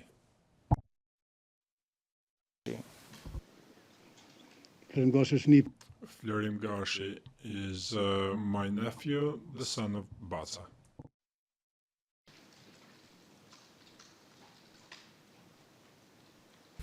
So again, the page is SPOE 00128613.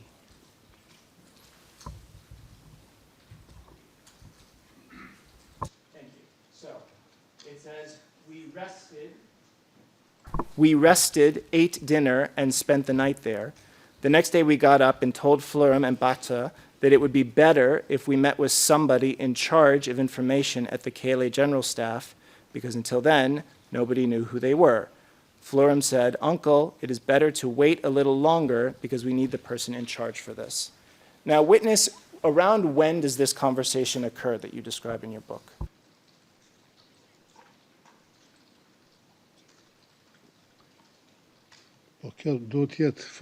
This must have been towards the end of May or beginning June 1998. And does this conversation precede you meeting Hashim Thaçi for the first time?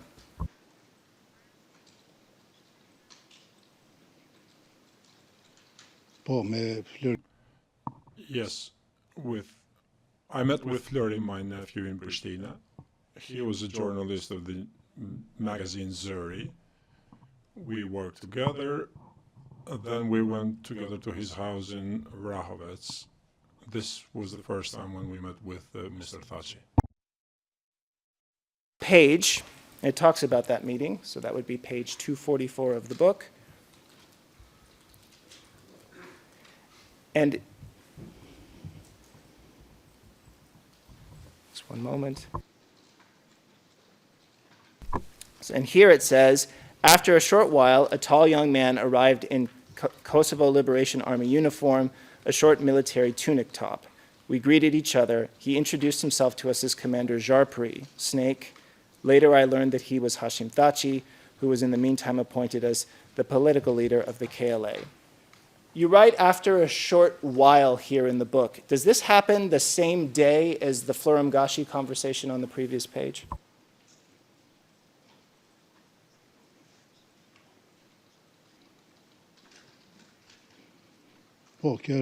Yes, this was on the same day. At the time, Mr. Thaçi was in charge of information. And then, in November 1998, he was the KLA political spokesperson. What we have here is that Hashim Thaçi was the KLA political spokesperson. Is that your evidence?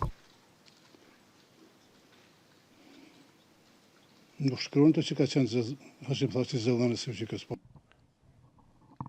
didn't say that he was a spokesperson, but in charge of the information. 47 of the book, then, SPOE 00128617. And it's describing a phone call that Hashim Thaçi had with you.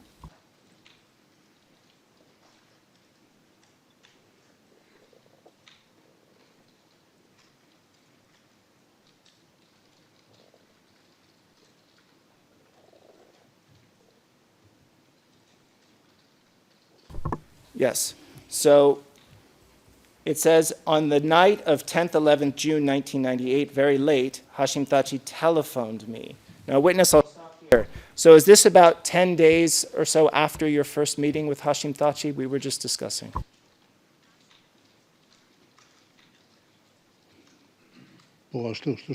Yes, that's correct. It's correct. On the night, between the 10th and 11th June 1998.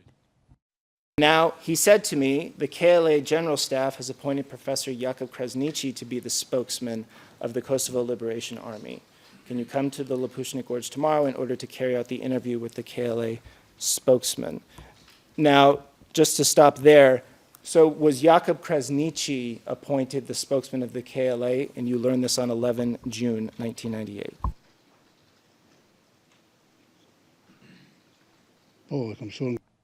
Yes, I learned this from Mr. Thaçi, and then the news was published in the media at the time.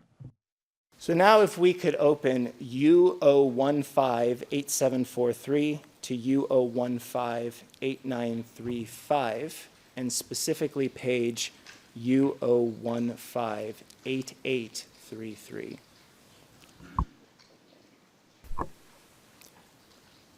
And witness, while this is being pulled up, are you familiar with a book written by Jakub Krasniqi entitled The Big Turn?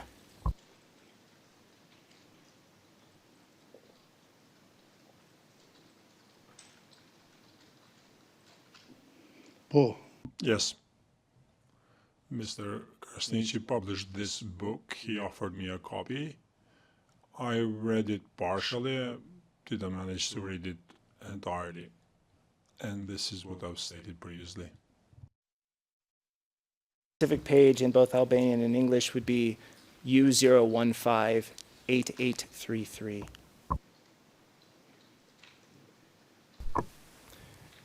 And witness, do you know where Mr. Krasniqi was living at the time that he became the spokesperson? I don't know where exactly was he living, but I know he's from the village of Negrovc, municipality of Drenas. So on this page, I only see the English version on the screen, but maybe I'll just proceed with it and you can hear through the interpretation. It provides, this is from Jakub Krasniqi's book, the KLA-GS announced on 11 June 1998 by political statement number 3 that the spokesperson of the KLA-GS was Jakub Krasniqi, the history teacher from Negrovc of Drenica. So witness is what Jakub Krasniqi's written here. You learned the same information on the same day. Is that right?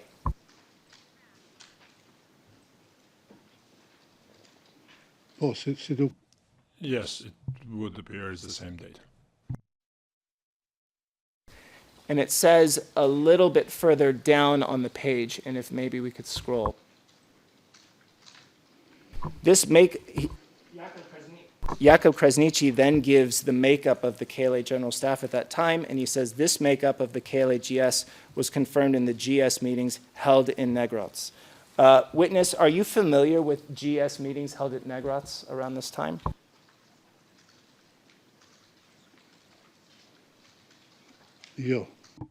No, I'm not. Did you meet with any KLA General Staff members in the days around 11 June 1998?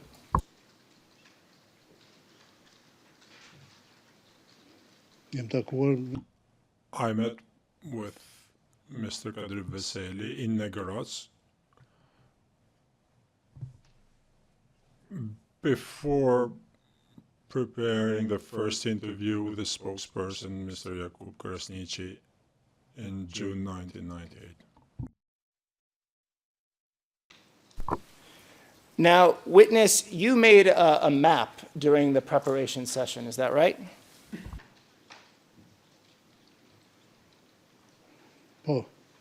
Yes. It's in preparation note 2, and it's the last page, 121, 260 to 121, 271, and it's page 121, 271.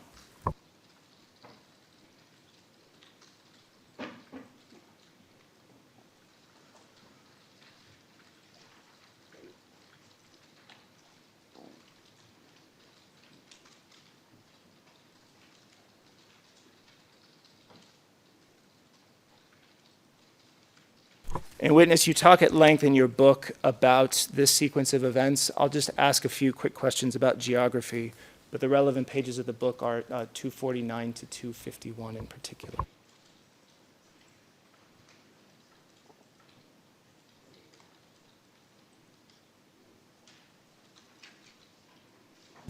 Thank you. Now, witness, is this the map that you drew during the preparation session?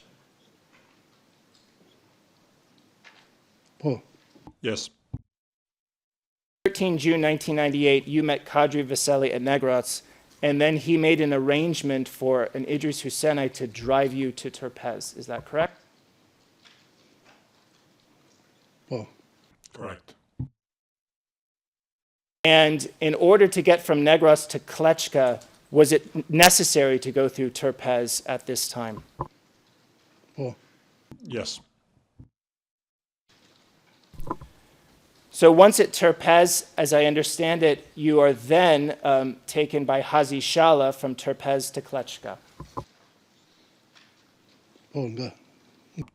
Yes, by Haji Shala. You eventually meet up with Fatmir Limay and Kadri Vaseli again, where on June 14 you filmed the first spokesperson appearance.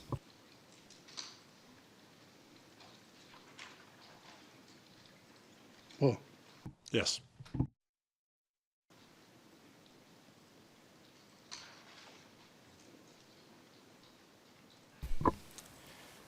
Before playing a small part of that video, I just wanted to look at one photo in addition to the map that you've drawn.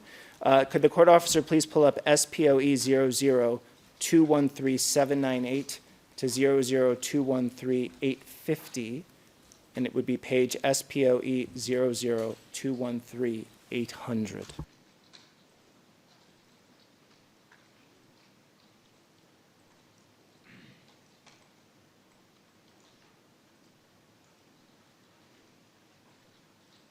And witness, while that's being pulled up, just to confirm it's on the record, about how far is Negros from Terpez?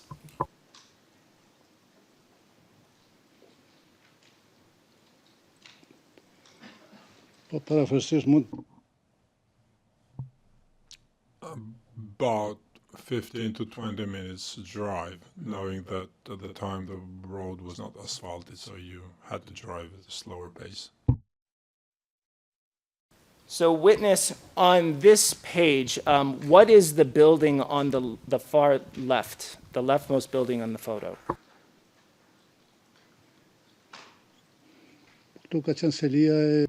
This was the seat of the unit Plumbi, where I filmed the first public appearance of Mr. Krasniqi. And on which side of the building was the appearance filmed?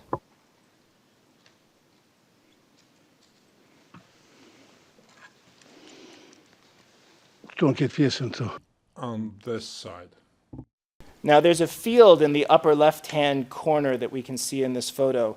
Did you film anything in that field later in the war? Yes.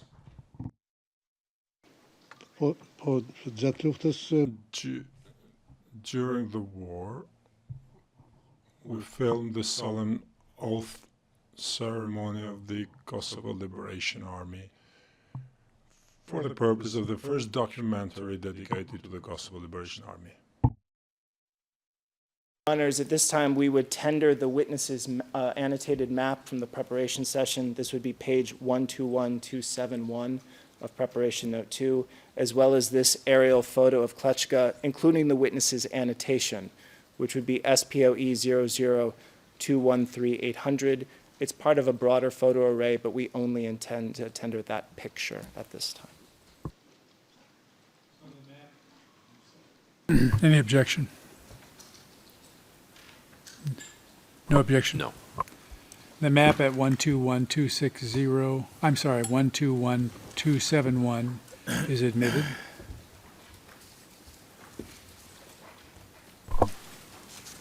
So from the ERN 121260 to 121271, the exact page 121271 will be assigned exhibit number P01270.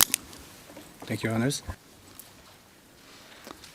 And SPOE 00213800, the photograph is admitted.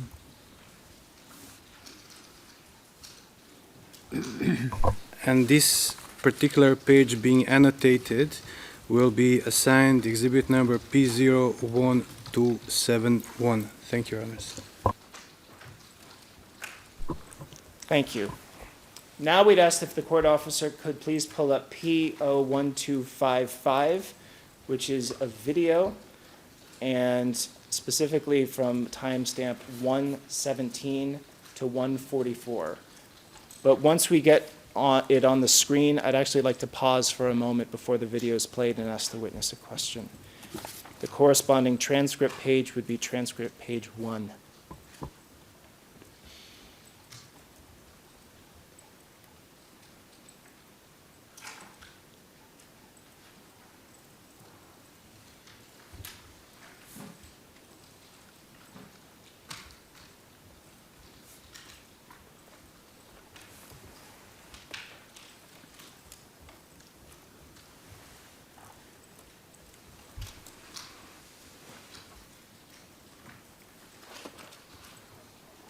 And witness, I suppose, as this is being pulled up, at the moment on June 14, 1998, where you're filming the first public appearance of Jakub Krasniqi as spokesperson, who was everyone there when that was being filmed?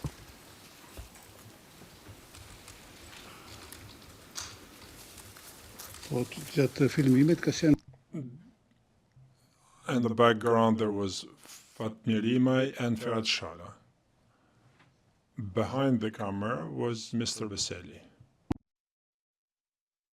And just to confirm for the court officer, it's 061427-01. That's the ERN of the video. It was one of the associated exhibits, so it got admitted into evidence today. The number I had was P01255.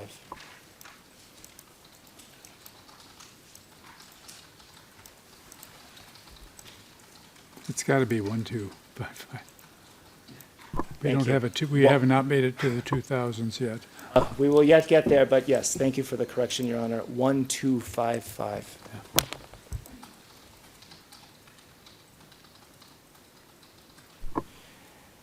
And witness, just to complete the answer, who was the cameraman that was filming this with you?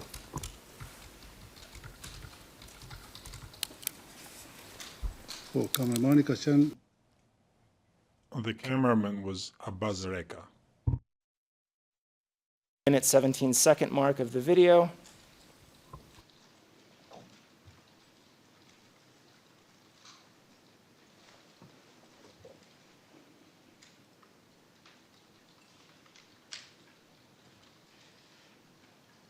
And just, so 10 seconds later.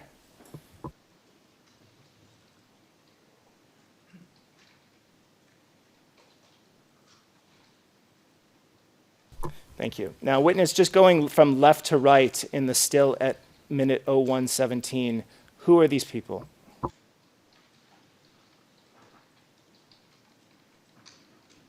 As I stated before, in the middle you see Mr. Jakub Krasniqi, on the left-hand side Mr. Ferhat Shala, and on the right-hand side Mr. Fatmi Limay. Appearance video that you shot at Klečka on 14 June 1998. Correct. Please play from here until 0144.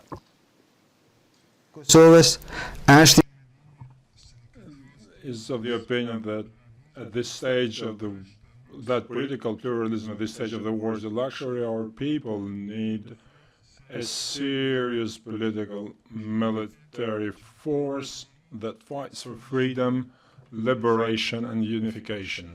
The Kosovo Liberation Army is prepared to fight until victory. Thank you. Witness, we're about to start a new topic. There's a couple minutes left. I can get started before the break. If we could please go to SPOE 00204122. It is a photograph, and if we could just put that on the screen.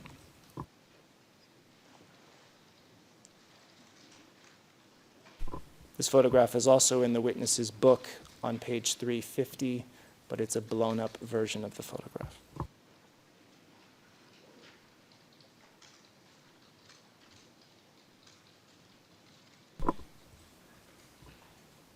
just one moment for the persons in the photograph to be on the screen. Thank you. Witness, around when was this photograph taken? Exactly on the 17th of June, 1998. Right. Could you please identify the people in the photograph? Yes, we see Mr. Hashim Thaçi, Mr. Kadir Veseli, myself, and Javid Ferizi, Commander Raketa. Shot. This was shot in Bar Imad. There's a video that you also filmed at this place, and maybe we can sneak it in. It's only 20 seconds. 095692001 is the video. It has there's no need for a transcript. It's just visuals. I want it played from the 20-second mark to the 40-second mark.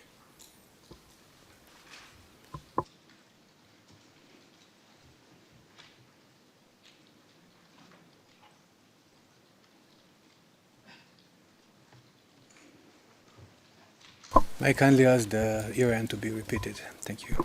0956920-01. And it's timestamp 20 seconds to 40 seconds.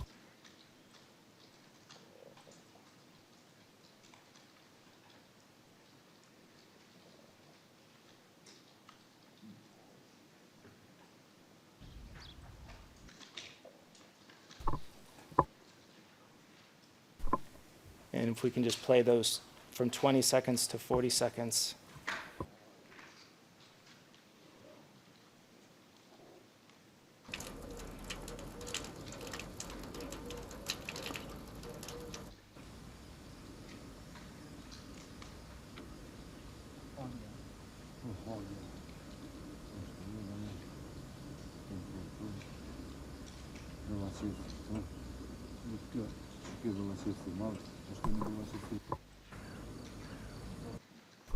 Witness, is this also footage you took from Bardi Mod on 17 June 1998?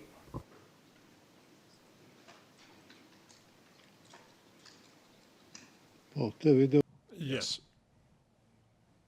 This footage was filmed by the cameraman, Zeka, on the 17th of June 1998. And pause. Just the still of that timestamp. Going from left to right, who are the people in this still? Isaac Choli, Kadir Veseli in the middle, and Hashim Thaçi on the right-hand side. Mr. Choli is described further in the witness's book. We would tender the photograph and this video, and then we at that point we would suggest taking the lunch break. So it's SPOE 00204-122 for the photograph, 095692001 for the video. Any objection? No objection. No, Your Honor.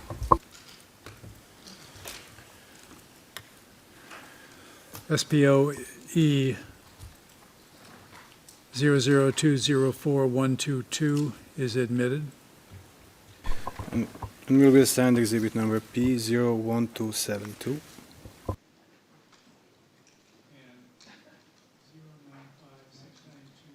I'm sorry, 0956920-01 is admitted.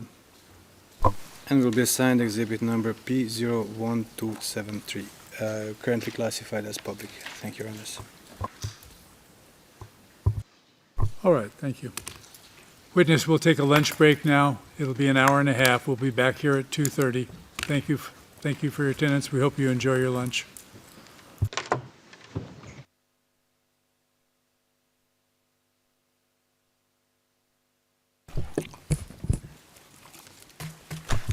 Emerson. are you able to hear me okay? Sorry. Obviously, taking instructions on the evidence of this witness, because it involves concentration of audiovisual material, requires us to be able to speak to our client downstairs with the benefit of a laptop. Now, it's not the normal policy downstairs in the cell area to allow counsel to carry a laptop into the unit. We have written for a special request for this lunchtime break so that we can take a laptop in and go through certain passages of video. I'm sure it would greatly assist a positive resolution of that if the court were to indicate that that would be helpful to enable us to be able to take instructions.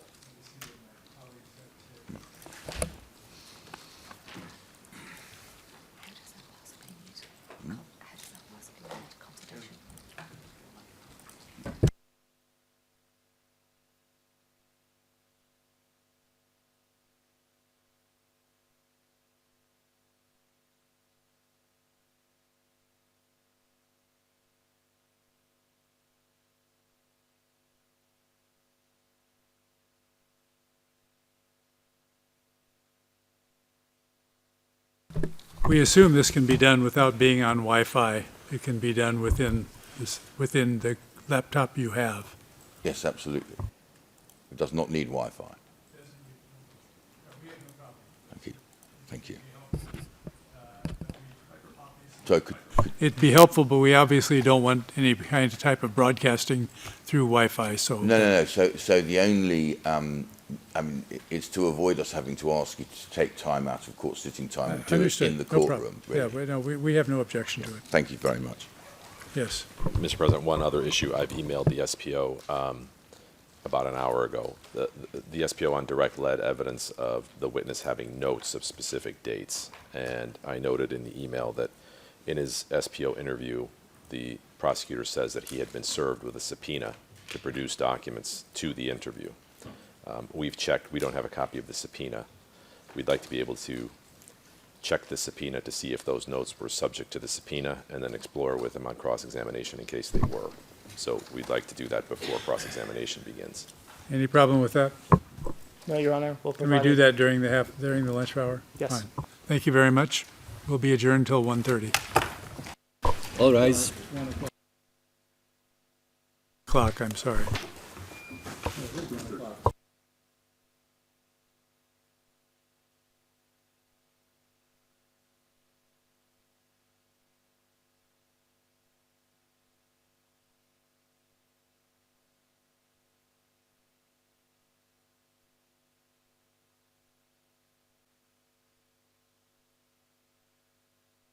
All rise.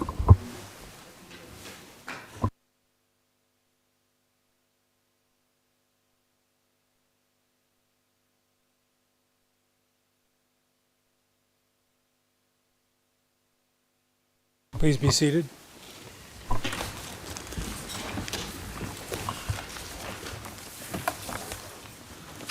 Before we bring the witness in, we have a few items to take care of. Mr. Court Officer, I think you wanted to straighten out the admitted documents. Thank you, Your Honor. I just wanted to confirm for the record about the SPOE 00128557 to 00128954 that will be now the exhibit P01264 instead of the excerpt that was previously admitted to the record. And I would like to ask the SPO if they can come back to us with the clarifications of the classifications of the Rule 154. There are still inconsistencies between the redactions and the videos. For example, one of the items would be public, another one confidential. So if that can be put in an email and sent to us, that would be of a great help. Yes, we're happy to do that. And just on this regard, we were talking with the registry also over the lunch break about if there's anything that we can do to increase the speed when we transition between documents. The court officer, before the examination, already has a list of everything that we intend to use today with timestamps and in order. And we were talking, and hopefully we've come up with some things which may assist this session. So we're grateful to the registry for their assistance. All right. Judge Mitro had a couple of questions for two of you, I think. Thank you, Judge Smith. Starting with you, Mr. Halling, I'd like to ask you about the purported relevance of Exhibit P1269 MFI. I'd like to be clear about what you say is the relevance of the document, and in particular, I'd like to know whether you are seeking to offer it to establish what you say was the chain of command or hierarchy of the KLA in May of 1998, or if it is for the purpose of corroborating the account of this witness in particular and the accuracy of his book, or, of course, in relation to both of these aspects or any other. In other words, can you be more specific in relation to what you say is the relevance of that document? Yes, and it would primarily be the first of the options that Your Honor gave. We have lots of evidence about Drenotz in May 1998 and the significance of that place, the role of the accused at that place, who was appointed to run that place. And I'm happy to give exhibit numbers or witnesses, but I believe the panel's already familiar with them to hand. This report fits within the totality of that evidence.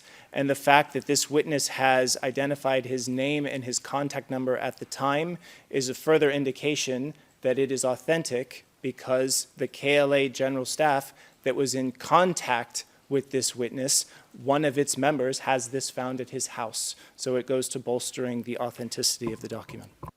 And would your answer be the same about P1265 MFI, or does it have a different relevance to the case, according to you? It is also relevant to the KLA command over the area. It is one of the earliest KLA notebooks that we have on our list of exhibits. And it talks about many events in Likotsk from May 1998, including the first military police station being established there in May of 1998. So the notebook itself has lots of significant details about the way this part of the way Drenitsa was working at this time, and the fact that the witness is able to confirm that the entry in relation to him is exactly what he was doing at exactly that time, we would argue is sufficient to give the document as a whole prima facie admissibility. In that sense, it's no different from documents used with witnesses like WO4748, where a notebook where the witness, despite never having seen it, was able to comment on the part of it and affirm its veracity, gave sufficient prima facie admissibility to the whole. Thank you, Mr. Halling. And Mr. Michetic, I have another question, but of course, if you feel you should respond to these submissions, I'll give you the chance as well. But it's about your application of yesterday in relation to giving you notice of judges using 103 material. What I wanted to know from you is this. When you asked us about giving you notice in relation to 1023 material, I understood your application to be based on the fact that you did not necessarily have notice of the document for obvious reasons. In relation to 103 material, the rule is quite different in the sense that you are all four teams receiving the material in question, so you're in possession of it. So my question is simply to say, what's the reason for you to wish to have this indication? Is it simply to enable you, or is it to enable you to prepare in relation to that material, or is there any other reason you wish to have that notice? Yes, it is for preparation purposes. Obviously, the cues, the disclosures by the prosecution and all parties serves a purpose, and that's, for example, you wouldn't allow the SPO to show up with a Rule 103 document and just say, well, it's 103, you're on notice, and we can use it. There's a purpose behind it, and it involves the rights of the accused. The appeals panel's decision, and I'm trying to pull it up right now, if you just give me a minute.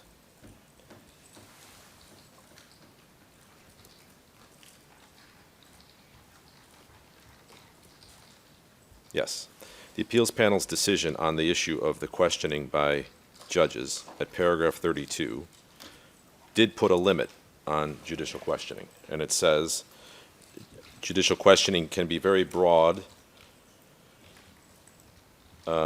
provided that such questioning does not lead to the apprehension of bias, suffering of prejudice, or otherwise encroach upon the rights of the accused. Similarly, the panel finds that the trial panel is not constrained to questioning witnesses on facts and issues already examined by the parties, provided that no party suffers prejudice and that the rights of the accused are respected in accordance with Article 21 of the law. And so our position is that in the appeal, the appeals panel said that because we had notice of documents that are on the SPO exhibit list, then we were on notice of it. But it didn't decide the question of what about materials from the internet, what about materials under Rule 103, et cetera. We would argue that there has to be some realm of reasonability in terms of what we're on notice of, in terms of being prepared to come to court and be ready to question witnesses. Our application is simply that since I know you're prepared before the witness takes the stand of what you want to ask, if we could get notice of that as well so that we could be fully prepared, it would be very not only useful for the defense, but I think would be consistent with the rights of the accused. Thank you. Thank you.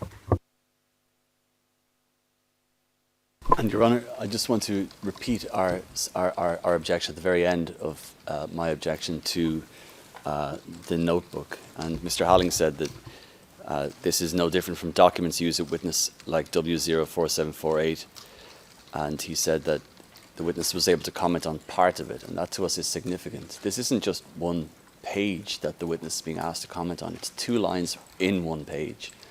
The entire book itself, and I've put on the record our objections related to multiple authors, so on and so forth, but for us what the witness is able to talk about in relation to this 1 or 2 lines in the book is simply not enough to get the entire document in for the purposes of 138.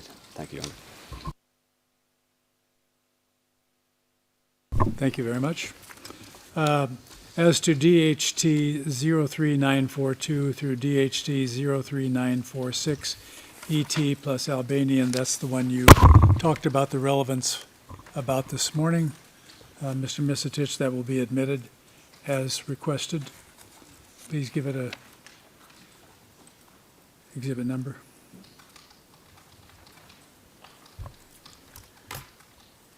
That's the entire document. That's correct, Your Honor. And yesterday we admitted only 2 first pages, which is DHT 03942 to DHT 3943. Now the entire document will take over the... So it's ID 155? That's correct, Your Honor. It's 1D00155. Thank you, Your Honors. All right, now on the notebook, which is SPOE 00226537 to 0022613, that is marked as MFI P01265. We will admit that 1 page, which I believe is 00226545. The balance of it you can submit, you can request through the bar table. And the same goes to MFI P01269. That will maintain its MFI status, and you can ask its admission through the bar table. And I believe that brings us up to date. Yes. So, Madam Usher, you may bring the witness in. While the witness is coming in, may I just inquire with the prosecution if you intend to go to the rest of the day? in part because of the issue that I mentioned, we are going a little bit slower than anticipated. Our estimate would naturally have us finishing in the first session tomorrow, and that's my expectation. So I would expect the balance of today. Thank you.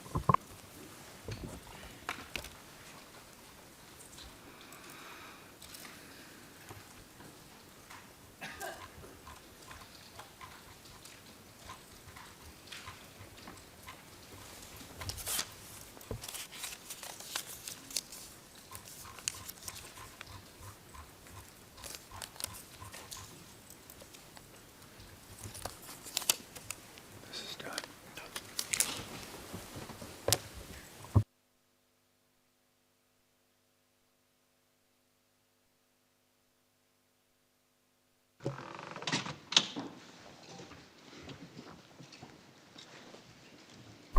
Welcome back, witness. We will, Thank you. I remind you once again that you are still under an obligation to tell the truth as set out in your declaration from yesterday. Mr. Halling is still asking questions. We will continue with him. Thank you, Your Honor. And we would ask the court officer to please pull up U015-8743 to U015-8935, and it's page U015-8838 in Albanian and English. This is another page from Jakub Krasniqi's book, The Big Turn. Witness, I have a few more questions for you in relation to Bardi Mod, which we were discussing just before the break. I want to show you another page of Jakub Krasniqi's book, but while we're waiting to have that pulled up, just to confirm, is Bardi Mod and Belasovac the same place?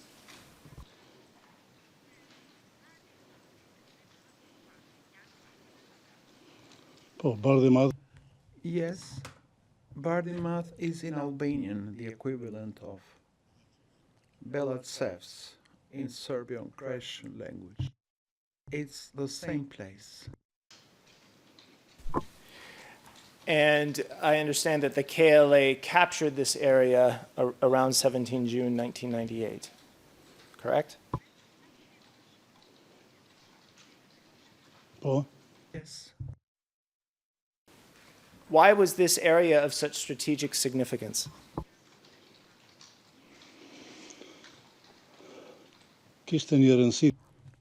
It was of extraordinary strategic importance because it was the main line for the production of electricity in the thermal power stations Kosovo A and Kosovo B. And again, for the registry, and it's indicated in our chart, it's page 8838.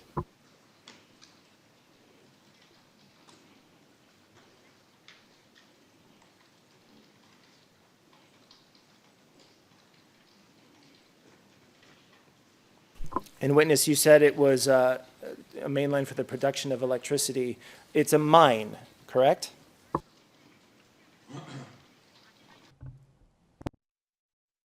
Yes, it was a coal mine. It's a surface coal line. It's not underground, it's above ground. Officer, this is a page where Jakub Krasniqi has written the following. Bislam Zarapi, to make a professional assessment of the attack on Bardi Mod and Rahavac, concluded in both cases that we had not made the necessary preparations yet to carry out such operations. So the General Staff, or GS, did not give consent to carry out attacks against those two locations. However, after the operations started, GS members were forced to get involved in the organization of the fight, and they were also active participants in the fighting. Witness, do you have any personal knowledge about the events Jakub Krasniqi is describing here about Bardi Mod?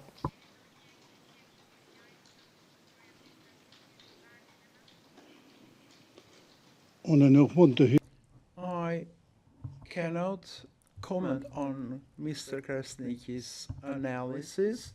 I was not part of the general staff of the KLA, but as a journalist, I was informed that the KLA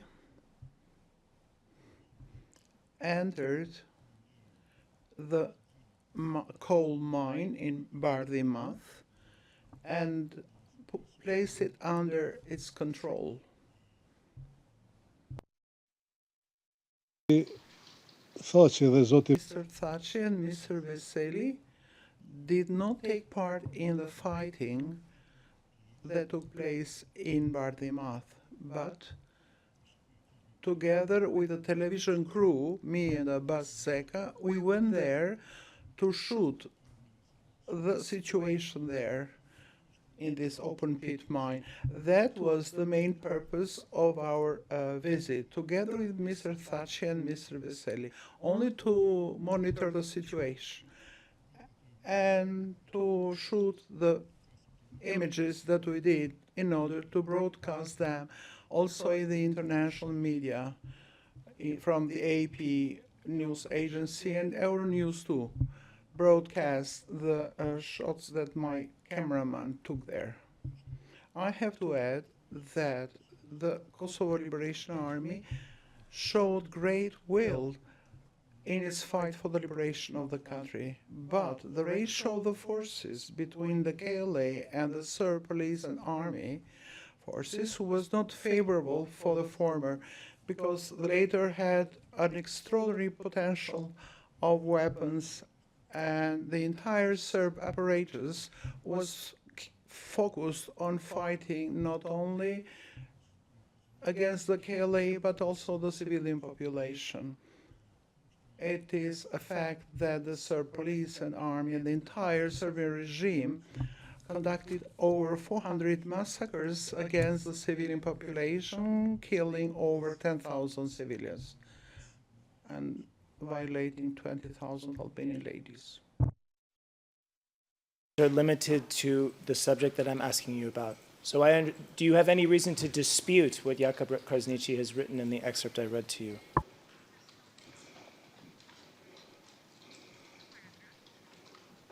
I'm not the one to admit or dispute it. We are talking about his opinions. I just wanted to point out that the KLA lacked the necessary potential to keep this mine under its control, and along with Rahovets. We're talking about the international media interest in these events. How widely reported was the KLA seizing control of Bardimad?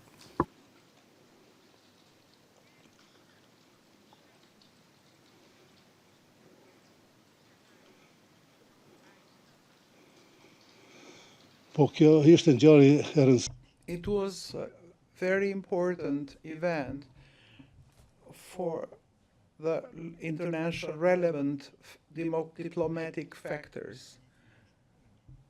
We cooperated with our colleagues from international news media, and we have provided them news for them to broadcast. We wanted the world to know what was going on in Kosovo in an objective way. Microphone, please. Officer, please pull up IT 0366 P233. It's a New York Times article of 30 June 1998. And please go to the last page, which is U008 8014. Witness, did you yourself see some of the media reporting about this event?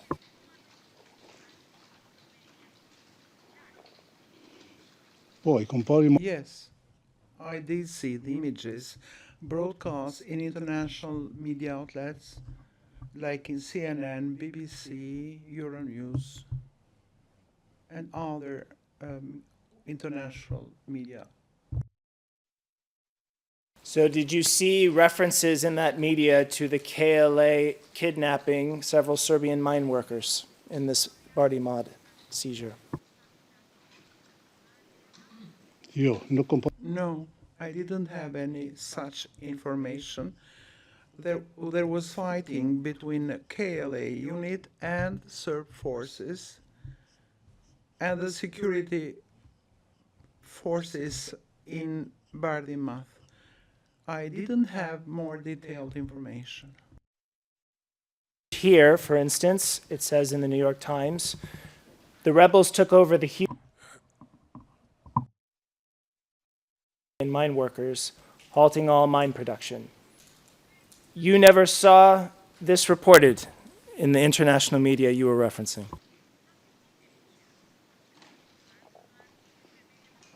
No.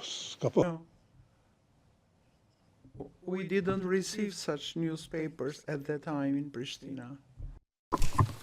Witness, please do your best to slow down. I know it's difficult. We all have the same problem. Could the court officer now please pull up 101766 to 101767, and it's the first page.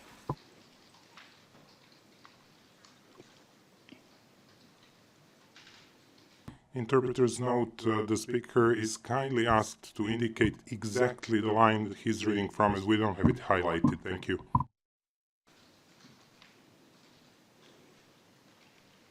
So it's a little further down the page, as it appears now. And it is specifically in the paragraph that begins, "It is unclear."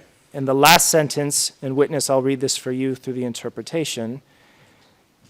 It's talking about Belasevac, and in the offensive by the KLA, the rebels took at least 9 Serb mine workers hostage. So witness, I ask again, you never saw any allegation in the international media that you read about the KLA capturing Serb mine workers?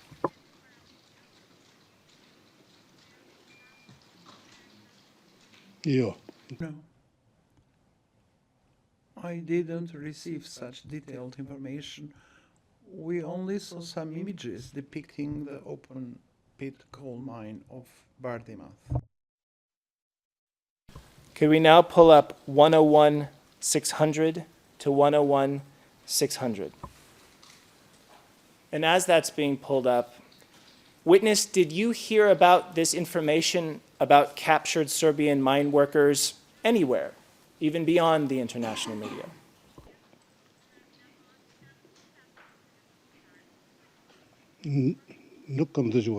I did not hear then or up to now. The last 2 articles is news to you. It is. Of this one, and it's from the Times, 2 July 1998, that 9 Serb hostages held by the Kosovo Liberation Army are believed to have been murdered as Serb forces recaptured a crucial coal mine which had been taken by ethnic Albanian rebels. You've never heard any information about these people being killed from Bardimath?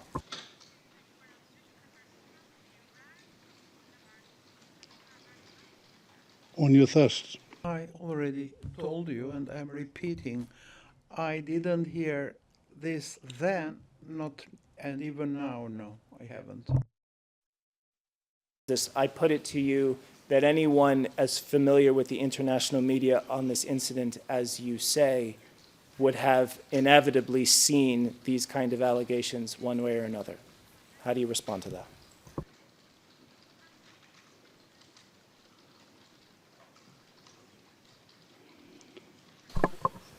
Mr. President, may I, and I'm sorry to interrupt, may I ask for a submission on relevance on this particular incident? I'm trying to find where it is in the pretrial brief. We get an answer first from the witness. Okay. The notice of the accused as to whether the KLA is committing crimes is a central issue in this trial. And just like the Rahavac offensive, which happens shortly after these events in Bardimath, There are lots of allegations, both of crimes being committed by the KLA in this area. It's done at an early point in the charge time frame, and as indicated by the documents previously shown and the witness's evidence, the general staff was all over this place during the period where the KLA was in control. Then I'm going to object. It's clearly not a charged incident in the indictment, and there's, again, lack of proper notice for the defense to have investigated this incident, given that he's trying to impute knowledge to the accused specifically. And I say it looks like he's trying to impute it to the accused specifically. According to that last submission, there's inadequate notice, and we object. May I add my voice to that objection? The principle that I think Mr. Halling is adverting to is that where it can be proved that a crime was committed and it can be proved that there was knowledge by a senior who had the knowledge and authority to prevent or punish, then it's capable of being relevant to the state of knowledge of the principal. Here, these are allegations. There's no evidence being called by the prosecution to suggest that they're true. They're simply allegations. They don't prove themselves. And to be tendering a newspaper is proof of the truth of the content of an allegation, which isn't pleaded in the indictment, supported by the pre-trial brief, or evidenced as fact. It's an entirely impermissible line of logical reasoning. Thank you.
Material that is being discussed certainly cannot be used at this point with this information to prove the truth of the facts asserted therein, but it could go to credibility of this witness, and we will accept it for that purpose only.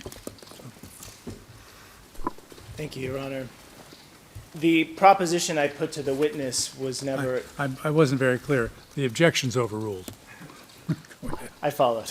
But in fairness to the witness, he never did get to respond to the proposition that I put to him. So, witness, would you like me to repeat the proposition that I put to you so that you can give your response? Okay. Zote Prokuror. Mr. Prosecutor, I gave you 3 replies. I told you I had no information then or now. Please don't provoke me further. Answer the questions that are given to you. Other people may have more questions for you about the same subject. Go ahead, Mr. Hallam. Repeat the question. I mean, the witness's answer is his answer, Your Honor. I don't need to repeat it. Our position is clear. Given that we were permitted to use these documents, and in light of Your Honor's ruling, we would tender the media articles. This would be IT 0366 P233, and then 101766, 101767, and 101600 to 101600. IT 0366P233 Correct, Your Honor. is admitted? Oh, you want to object? Go ahead. Absolutely. Yeah. Mr. President, this goes to the submission I made this morning. They're not allowed under the rules to do this. So your ruling is that you're admitting it for, or you're allowing the questioning for purposes of credibility. Yes. The prosecution under Rule 143 is not allowed to admit it for purposes of impeaching the credibility of their own witness. Subsection 1 is clear that if he made a prior inconsistent statement, they could then move in to start trying to impeach their witness. There has been no prior inconsistent statement here. He's never claimed to have knowledge of these events. And so because 143 is lex specialis, they can't move in materials here which are going to be admitted solely for the purpose of them attacking their own witness's credibility. Thank you. Anybody else, or just repeat the same thing? Precisely. Yeah. I think we'll MFI. We will mark that MFI and take it under consideration. Thank you. Mr. Misitich, thank you, Mr. Helling. Yes. And after the MFI records, I just had one comment on the legal basis, but I'll leave it to the court office. Your Honor, just to clarify, if my understanding is correct, all three year-ends will be marked as identified. Okay. In that case, IT 0366P233 will be marked for identification as P01274 and is currently classified as public. ERN 101766 to 101767 will be marked for identification as P01275 and is currently classified as confidential. And the ERN 101606 to 101, I said 606, my apologies, again, ERN 101600 to 101600 will be marked for identification as P01276, and it's currently classified as confidential. Thank you, Your Honors. Any reason these should stay confidential? No, Your Honor, they can be We public. will reclassify all three as public. Thank you, that's noted. Thank you, Your Honors. The only point we wanted to make on the statutory basis is, of course, we have gotten permission before to question witnesses about matters which, although they say they don't know or don't remember, there are indications that they do. And truth be told, Rule 143, which defense made reference to, 143.2b, does give us license to ask questions about a witness's credibility on a matter of which the witness may be reasonably be supposed to have knowledge, and about which it appears to the panel that when questioned by a party, the witness is not making a genuine attempt to give evidence. And once the defense objected to Your Honor's ruling, and then our tendering of it, we would say is in conformity with that rule. Thank you. We'll get a ruling out as soon as possible. Thank you. In the course of that as well, Your Honors, we also used another page from Jakub Krasnici's book. We've actually used a second page from in the previous session.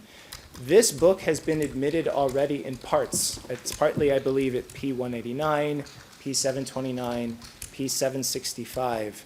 But the chapters in which these pages are contained aren't fully in evidence yet.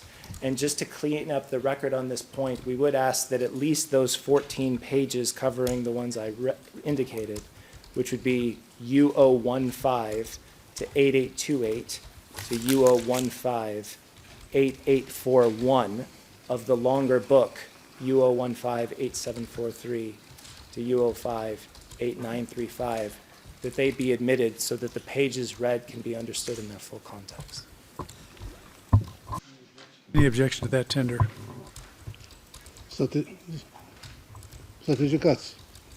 Your Honor, with your permission. No objection. No, thank you.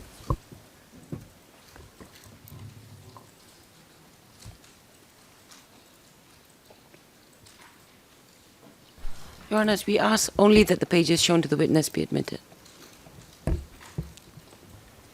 This is precisely the purpose of my tender, is to provide the context around the pages. U015 8828 to U015 8841 is admitted. And will be assigned the exhibit number P01277. Thank you, Your Honors. Thank you, Your Honor. Witness, I wanted to move to a new topic with you. I want to talk about the KLA oath ceremony you discuss in your book, shot on 26 June 1998. But I first want to turn to what you were doing the day before, filming in Luznis on 25 June 1998. And this is pages 270 to 272 of the book. Could the court officer please pull up 061 427-27 and its English transcript?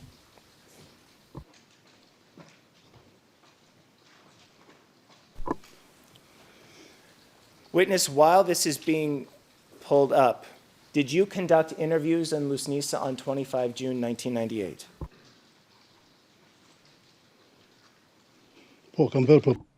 Yes, I did. Before I explain this, I wish to know that the document shown to me here previously was not shown to me before until this moment. Therefore, this, in my view, is an inadmissible provocation that tends to mislead me. This is the first time I see this document. As a witness, it's not your role to rule on the admissibility of evidence. Please just answer my questions. You see a video on the screen. Who is this person on the screen? Yes, on the 25th of June 1998, I interviewed in Luzhnitz Mr. Bislim Zurabi, who was the chief of the operational staff of the KLA, and Agim Chelay, a career officer who was one of the best officers that the KLA had. People is the one on the screen now.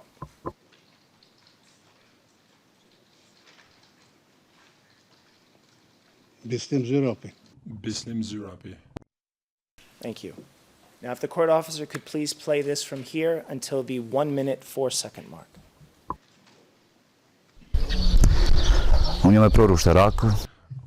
I am a senior military officer trained in military schools, but I also have the experience of the previous wars. We, as senior officers of the Kosovo Liberation Army, are working with all the bodies of the Kosovo Liberation Army to train the officers and soldiers of Kosovo Liberation Army. During our training of the soldiers and officers, we are very much impressed by the ability and the speed at which the soldiers and officers of Kosovo Liberation Army, who are trained and become so quickly prepared to meet the needs of the Kosovo Liberation Army and the needs related to the battles and fighting waged on the territory of Kosovo. Thank you.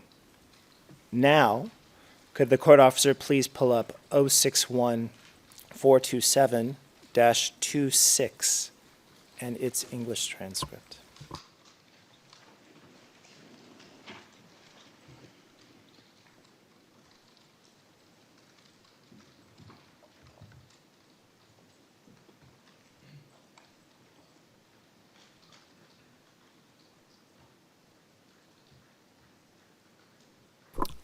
As that's being pulled up, a reminder that I received over lunch. Apparently, some of the videos that are being called up today are not being publicly broadcast. As I indicated, these videos, even the ones with confidential classification, we have picked extracts that can be played for the public. So at least as regards videos, these can be publicly broadcast.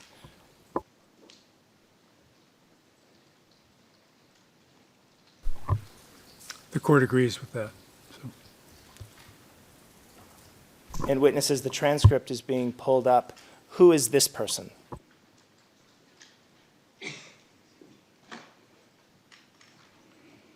Procureur General This is General Agim Chelay.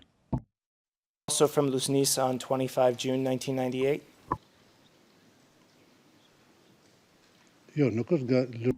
No, he's not from Luzhnitz. He's from Strelts in Deccan, lived for a while in Peja, then in Germany, after which he joined the KLA, and he was a senior officer of the KLA, but the interview was conducted in Luzhnitz. Understood me at the end, my question. And this was on 25 June 1998 as well. The interview. Yes. Please play from here to 44 seconds. I'm a Kosovo Liberation Army officer. As soon as the war broke out in the territory of the Republic of Kosovo, I came here from the west and joined Kosovo Liberation Army to pay back the debt I have as an Albanian and as a citizen of the Republic of Kosovo to this land and to these people. There is one thing I noticed when I came here. I noticed a great determination of the civilian population and the members of the Kosovo Liberation Army. However, I also noticed another thing, the fact that a great part of our young people have not done military service. Nevertheless, such a lack has been compensated by their commitment and our maximum engagement. Therefore, the level of combat readiness of our forces, our units on the ground is... The last word on the interpretation was cut off, but it was satisfactory in the transcript. Your Honor, we would tender these two videos, 061-427-26, which is the Aginchele video, and 061-427-27, which is the Bislam Zarapi video into evidence. And the transcripts. Correct. Any objection? No objection. No, Your Honor. No objections, Your Honor. 061427-27 plus the English transcript is admitted. Please assign an exhibit number. And will be assigned exhibit number P01278. Your Honors, for the record, it's currently classified as confidential, both video and the transcripts. Reclassified as public. Thank you, Your Honors. 061427-26 plus the English transcript is admitted and will be assigned an exhibit number. Will be assigned exhibit number P01279. As for the classification, stands the same. It's classified as confidential. Reclassified as public. Thank you, Your Honors. You may proceed. Thank you, Your Honor. The next video to pull up will be 061-427-25, and its English transcript, and the timestamp we'll be starting from is at the 1 minute 52-second mark. And witness, as that's being pulled up, I now want to ask you about the oath ceremony that you talk about filming in pages 272 to 273 of your book. We talked about the field in Klečka. Is this the one that was shot at the field in the picture you identified earlier?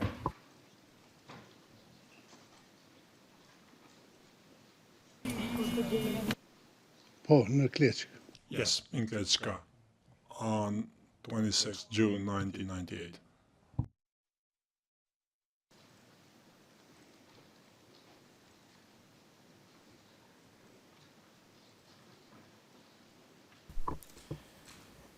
And if we can just get the video to the 1 minute 52-second mark.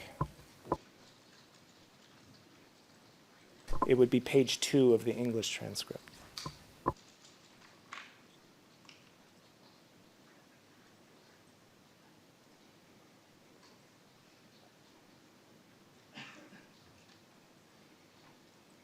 And if the court officer could please play from minute 152 to 202 and then freeze the picture. Company attention. Greetings.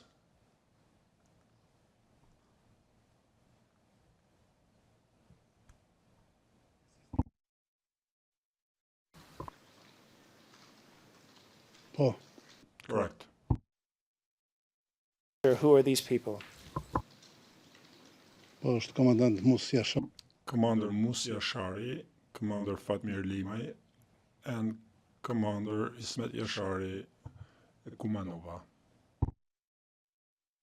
Honors, this will be the longest single extract we play with this witness. If we could please play from the 2:02 mark to 6:13. Mr. Commander, the company is ready for raising the flag and for taking the military oath. Kumanova reports.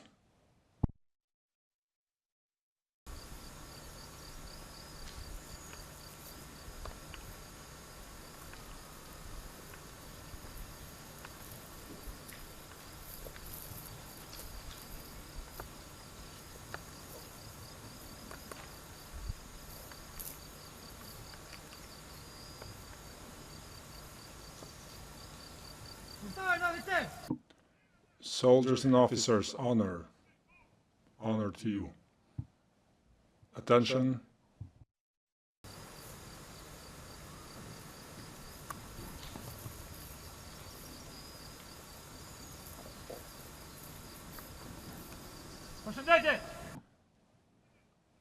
Hail the raising of the flag.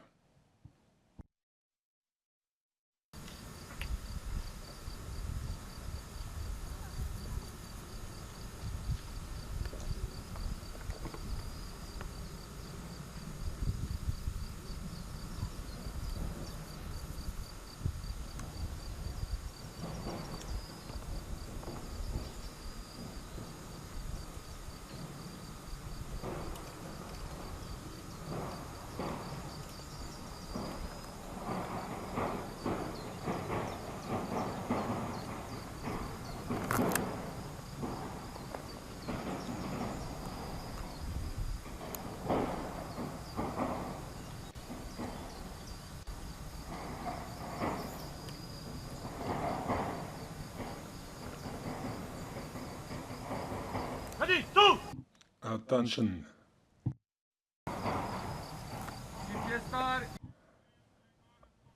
As a member of the Kosovo Liberation Army, I swear that I will fight for the liberation of Albania's occupied lands and their unification. I will always be a loyal soldier, worthy fighter of freedom, vigilant, courageous, and disciplined, always ready, without sparing my life, to fight, to defend the sacred interests of the fatherland. If I violate this oath, let me be punished with the most severe laws of the war. And if I betray, let my blood be lost. I swear. As a member of Kosovo Liberation Army, I swear that I will fight for the liberation of Albania's occupied lands and their unification. I will always be a loyal soldier, worthy fighter of freedom, vigilant, courageous, and disciplined, always ready, without sparing my life, to fight, to defend the sacred interests of the fatherland. If I violate this oath, let me be punished with the most severe laws of the war. And if I betray, let my blood be lost. I swear. Thank you to the court officer. There's one more small portion of this video I want to play, and it's actually from an earlier timestamp. It has no words, so if we can make it full screen, and if we can play the 5-second mark to the 17-second mark, and to freeze at the 17-second mark.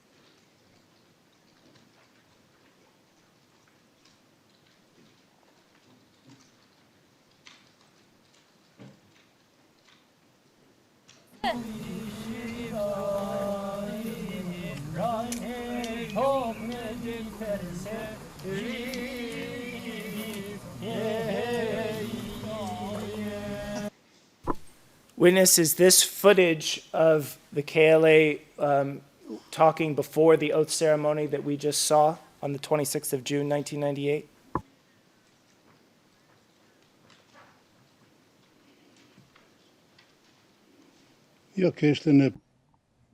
This was during the break in between taking the footage, because the oath ceremony of the Kosovo Liberation Army was a very significant event.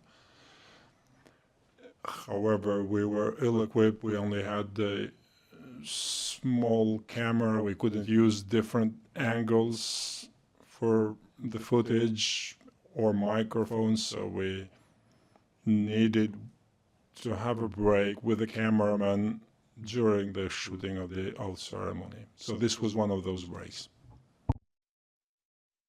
Just for the record, this was also at Klečka on 26 June 1998.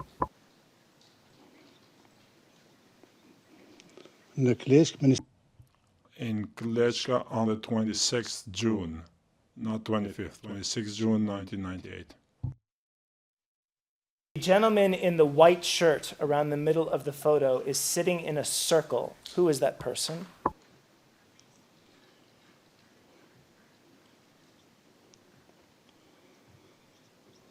This gentleman is Nuhi Bütici, the journalist, myself. And the person sitting immediately to your left in the circle? Mr. Hashim Thaçi. Then Javid Ferizi, Raketa, then Kadri Veseli, Mr. Fatmir Limay next, Musa Yashari, and Ismet Yashari, Commander Kumanova. On the left-hand side, there are some other fighters, but I cannot clearly distinguish them. Now we'd ask if the court officer could please pull up 061-427-21. There is no transcript for this one. There's no audible words.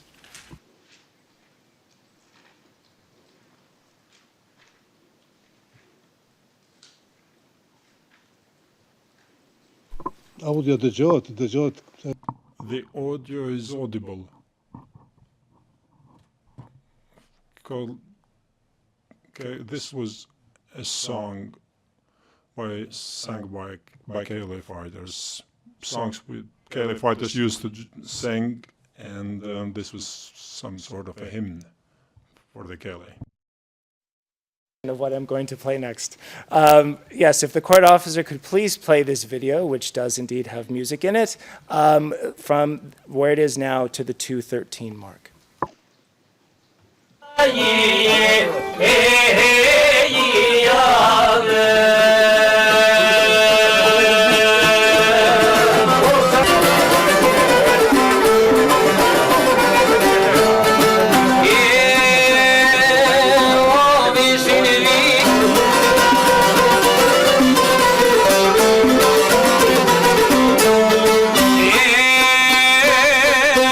Sen Prishtinë, ty jo Bislava.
Witness, is this your footage?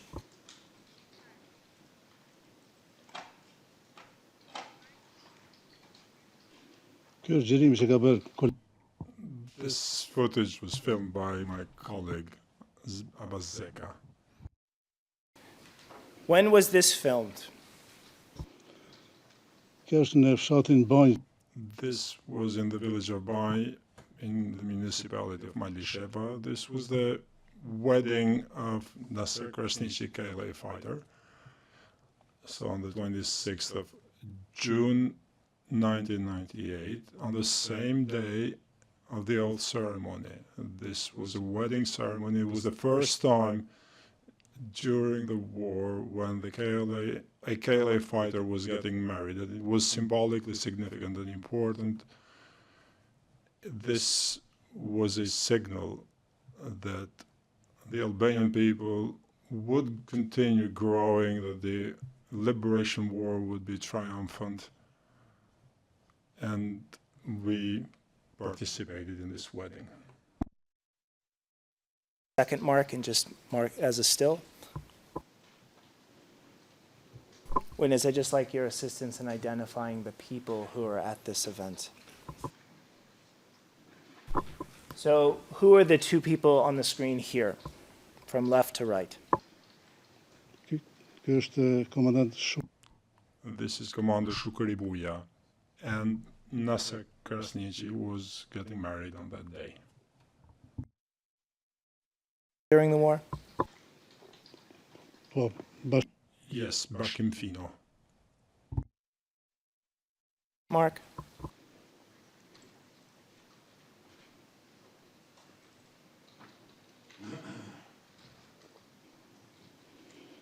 Going again from left to right, who are these people? From left to right, we have Fatmir Limay, Kadri Veseli, and Musa Yashari. Second mark.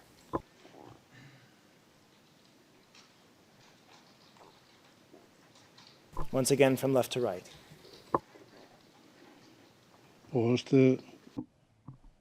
Javid Ferizi, Commander Raketa, Mr. Hashim Thaçi, and myself. Honors, at this time, we would seek to tender into evidence the extract of the oath ceremony video in our presentation queue. This is 06142725, and its timestamps 0000 to 0613. We would also tender the Nasser Krasniqi wedding video of the same day, 061427-21. We did want to note, we have attempted to tender this oath ceremony video previously in August 2023, and it was not admitted on that occasion because there was not sufficient indication that as to whether it was an oath ceremony and the witness in question had not attended the event. We would submit that we have addressed both matters with our examination of this witness, and the items, both videos, should be admitted. Objection? No objection. No, Your Honor. No objection, Your Honor. Both documents as enumerated will be admitted and be assigned exhibit numbers. Thank you, Your Honors. 061427-25 will be assigned exhibit number P01280, currently classified as confidential together with the transcripts. And 061427-21 will be assigned the exhibit number P01281 together with transcripts in both English and Albanian, currently classified as confidential. Thank you, Your Honors. Thank you. We'll take a 10-minute break now for the witnesses' convenience. Your Honor, I just ask briefly to be heard, it doesn't have to be now, but maybe after the break or at the end of the day, regarding Mr. Halling's reliance on 1432B for the admission of that New York Times article. We don't want to go forward with a ruling that doesn't take into account our submissions on it. We believe he's reading that ruling correctly, and we'd just like to have our submissions on the record. All right. Thank you. Not now, not right now.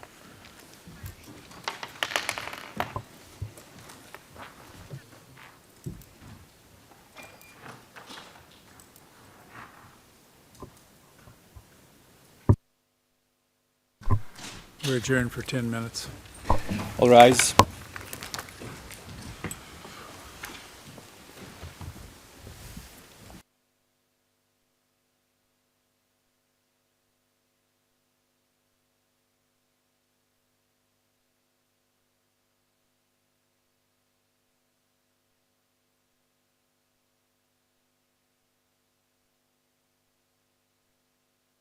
All rise.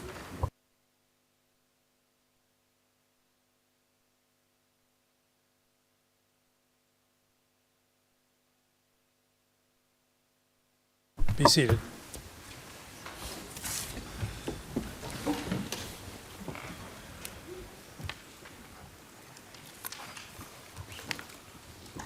All right, Mr. Tully. Thank you, Your Honour. Very briefly, Mr. Halling referred to Rule 1432 sub B as a basis for him tendering that document that was shown to the witness. Now, there's no dispute between us that 1432B does give, and I'll read it out, where a party can ask questions that are relevant to the witness's credibility on a matter which the witness may reasonably suppose to have knowledge and about which it appears to the panel that, when questioned by a party, the witness is not making a genuine attempt to give evidence, and it finishes there. Now, 1432C has a second part, which refers to prior inconsistent statements, and that says any such prior inconsistent statement may be admissible. So it's only on the basis of 1432C that documents may be admitted. That's what's written in the rules itself. 1432B does not give the power for the legal basis for the admission of documents, as Mr. Halling is attempting to do. Thank you, Your Honour. Mr. President, that is a point that I was also hoping to make, is that, again, it's lex specialis.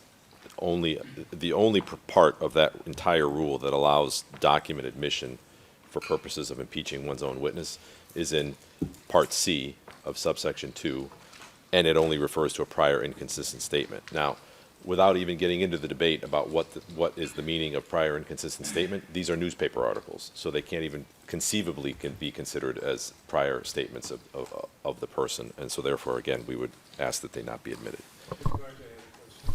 Just wanted to ask both of you maybe, what about Rule 138? So that's why I say it's lex specialis. Otherwise, there'd be no need for Rule 143 2C if anything could come in under Rule 138 anyway. My point is, if both Rule 143, subparagraph 2, letter A and B, don't cover or prior inconsistent statements, as you said, where's the problem to admit documents under Rule 138 because there's no lex specialis? Yes, but you have to read it in the entire context. The rule defines the circumstances and limits the circumstances in which you can attempt to impeach your own witness. Now, the panel has already ruled that this material, it will only be considered for purposes of credibility, which by definition means you're only considering it for purposes of their ability to impeach their own witness. And again, I would argue that if you read 138 so broadly that it can also cover different ways for parties to impeach their own witness, then you essentially render a Rule 143 superfluous. So if I understand you correctly, the lex specialis character of Rule 143, 2C, second sentence, or the lex specialis character is not only contained in the second sentence, but is also contained in the entire rule. So yes, the entire Rule 143 describes and defines and limits the circumstances in which a party may refresh the recollection of their own witness and then proceed to impeach their own witness.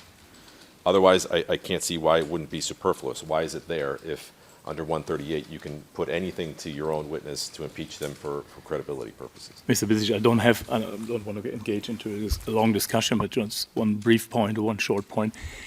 I don't have the rule in front of me, but if I remember correctly, Rule 143, thank you, paragraph 2 consists of two sentences. At least there's a second sentence in Rule 143, paragraph 2, letter C. And the only sentence that deals with admission of evidence or prior inconsistent statement, as you correctly pointed out, is the second sentence in letter C.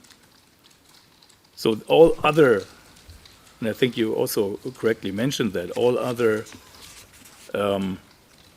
scenarios that are covered by Rule 143, subparagraph 2, deal with the credibility of witnesses and the right or the option to question witnesses, not with admission of evidence.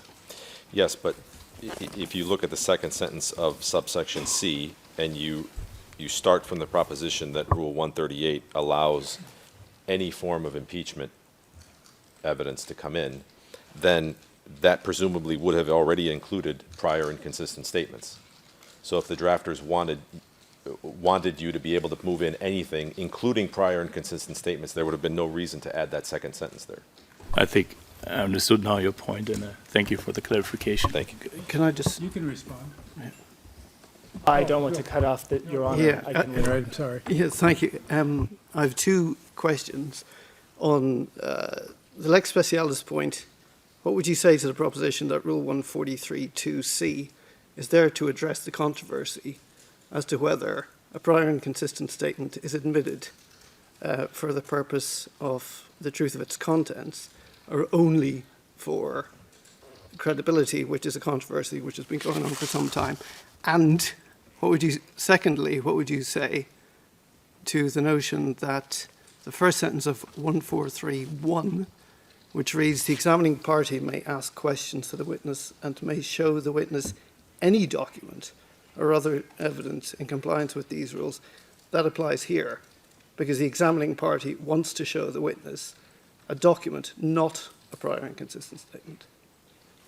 So the first sentence, let me start backwards. The first sentence is a general proposition that doesn't connect to impeachment. You can show a witness any document. It then goes into where they wish to recall facts. Now you need leave of the panel. So the first sentence is now qualified by what's about to take place through the rest of the rule. Otherwise, if you overread the first sentence, there would be no need to seek leave, either for purposes of refreshing recollection or for purposes of moving to impeach your own witness. So by its very wording, it's starting to limit what you can do and what you can put to your own witness. In terms of your question about Rule 143(2) subpart C, again, if it was meant to clarify whether you could use a prior inconsistent statement, and I don't have with me at the moment the prior version of the rule. I know this specific provision was amended from an earlier version of the rule, so I'd have to look at that language as well. But if it didn't exist there at all, then you would go back to the default provision of Rule 138, and you would just say that if it's admissible under 138, it's by definition admissible for the truth of its contents. So there would have been no need there to specify that point. But again, I'd have to look at the earlier draft and compare it to the next draft. But if Rule 138 is so broad that anything comes in, or anything that's relevant and has probative value, et cetera, then you wouldn't need that specific provision. And it would take us into the well, I'll leave it at that. I hope that answers your question. Yeah. Thank you. No. Mr. Helling. Thank you. Briefly, Your Honor, and I have to admire the defense's courage in challenging the bench on the drafter's intentions at a tribunal where the judges make the rules. But all we would say is that I think Your Honors understand our position. All we wanted to add to this is that prior statements of a witness are a special class of evidence in the statutory scheme. It's why there are special rules governing them, like Rules 153, 54, and 55. So we would submit that the far more logical reading of the provision is that Rule 143(2)(c) is governing the admissibility explicitly of that special class of documents, and that for everything falling under Rules 143(2)(a) and 2b, the admissibility of evidence rules would be the same general rules as everything else. Were that not the case, if the defense's interpretation were correct, then it would mean that you could only admit prior inconsistent statements under the rules and not any other kind of item when a witness credibility is challenged. And there is simply no logical, rational basis for why that would be the rule. If I may, or I'll let Judge Matro, but I have a response to that as well. Well, I'll let you go first, Mr. Micetic. My question is not a purely legal one. Okay. I would just say that I would stick to our earlier position on the definition of what a prior inconsistent statement is, and therefore, had our definition prevailed earlier in the litigation, then this wouldn't even be an issue because things like books and statements in the media, et cetera, would come in, which is what we think is the proper interpretation of Rule 143.2 subpart C. I don't think that now we're using the strict definition of statement that the panel has provided to now justify that anything else comes in because of the strict definition that comes in. And I know that sounded a little convoluted, but we're getting into use of the limited definition of witness statement that the panel has provided to now say that it's illogical that that's all that was intended to be admissible. So that's my position on that. Again, whenever it's convenient. Very, very short point going back to first principles, which is the prosecution are not in fact challenging the credibility of this witness. They're, on any of the primary issues, they're using the witness as a vehicle through which to adduce video footage and identify individuals and dates. The manufactured question of whether or not he had seen international media reports in which the Serb police themselves made an allegation of crime, which, as we know, there have been numerous allegations made by Serb forces which turned out to be completely bogus acts of war propaganda, and he says no. That is an entirely collateral issue to the evidence he's come here to give. In other words, they're not in fact A, challenging, or B, in a position to challenge any of his substantive evidence. So his credibility as such isn't being put in issue at all. So since that document is only relevant to credibility, to be honest, we're dancing on a pinhead in terms of which section it is. It's just fully irrelevant because there isn't a challenge otherwise to his credibility. It can't justify itself. Otherwise it becomes a sort of legal animal eating its own entrails. If I may just briefly follow on that because it's related to what Judge Bartha asked me.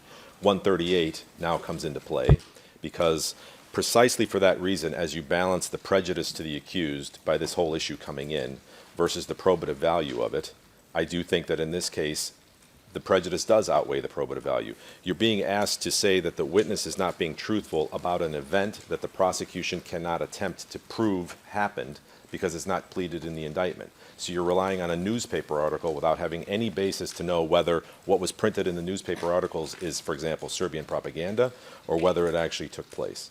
So the probative value of it is minimal compared to the prejudice which has now been stated by the prosecutor of an intention to try to tarnish these four accused for being directly or in the area and therefore imputing knowledge to them of a crime.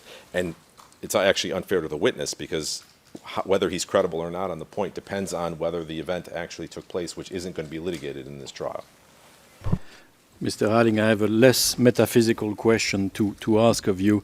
It's the purpose for which you're seeking to tender these articles, because the ruling to which reference has been made was a ruling of the panel in relation to a question, not in relation to the document.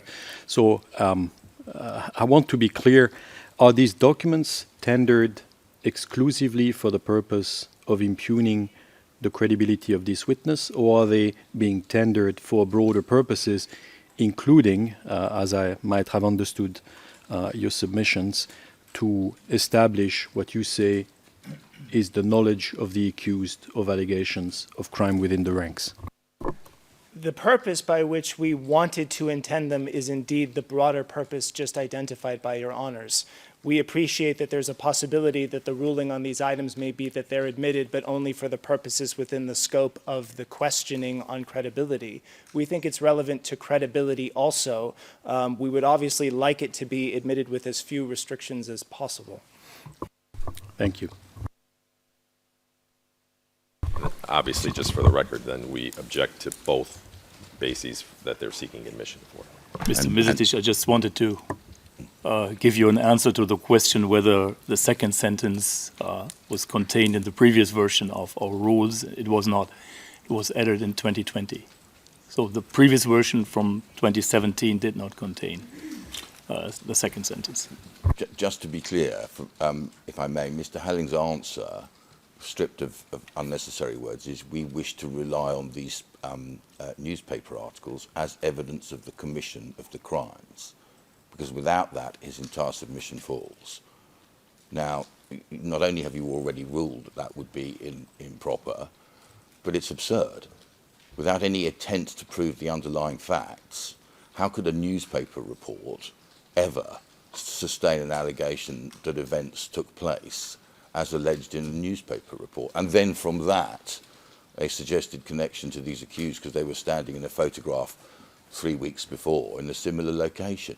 I mean, we are, at this stage, it's not metaphysics we're entering into. It's a completely illogical process of reasoning.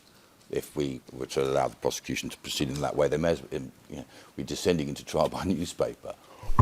Thank you. Yes, could we just one line on this?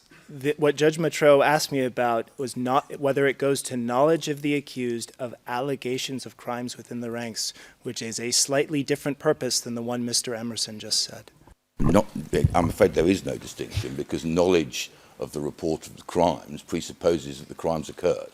The report has to be tendered as truth of its contents for any of the inferences the prosecution wishes to draw to have legs.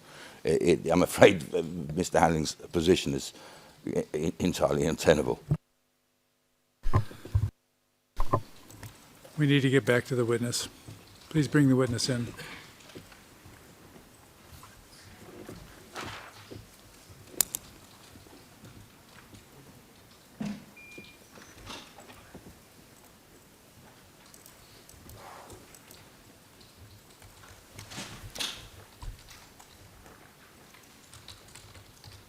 And if it assists the court officer, I can already put on the record, the next video to be played would be 061427-29, and it's an extract of 1506 to 1711. And if it can just be opened at the 00 mark. And Your Honors, the video is currently classified as confidential. Can I get guidance if this can be played or it can be public? As previously indicated, all videos have been pre-selected today that they can be publicly broadcast. We said that at the outset. This will be public as well. Thank you so much. Well noted. Thank you, witness. Sorry about the delay. We are ready to proceed. Go ahead, Mr. Helling. Thank you. Witness, there's another video of yours that's being put up on the screen. As that's being done, I just wanted to go to some events you describe at pages 278 to 279 of your book, where you talk about filming Sahit Yashari in Likots. First of all, who is Sahit Yashari?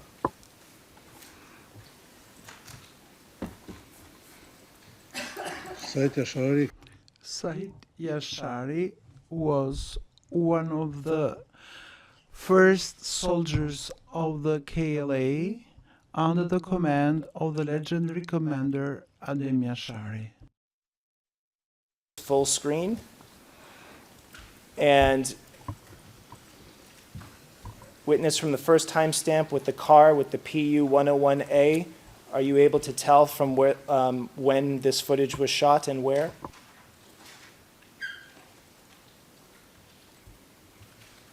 It was shot in Likovsk, Odrenica, where the operative zone staff was based. And when was it shot? In June, it must be in June of 98. Sahit Yashari's position in June 1998 at Likots. They said that he was the commander of the military police of Drenitz zone. I haven't seen any written decision, but this is what soldiers said. Please play the video now to the 107 mark.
Witness, the gentleman who got out of the black car and was first to go into the building in the video, who is that?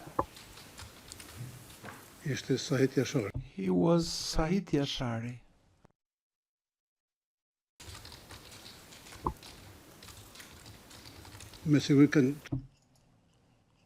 This is where the KLA soldiers must have stayed. In fact, I have never entered that building myself. Now, if the court officer could please pull up P840, which is 061427-16, and go to the 2114 mark. And as that is being pulled up, witness, did you use some of the footage you took of Sahit Yashari at Likotsk in one of the July 1998 documentaries you write about in your book?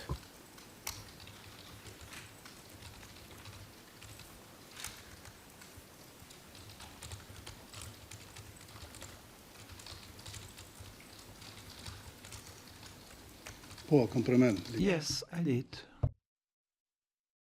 There was one broadcast, as I understand, on the 17th and one on the 18th of July. In which documentary did this footage appear?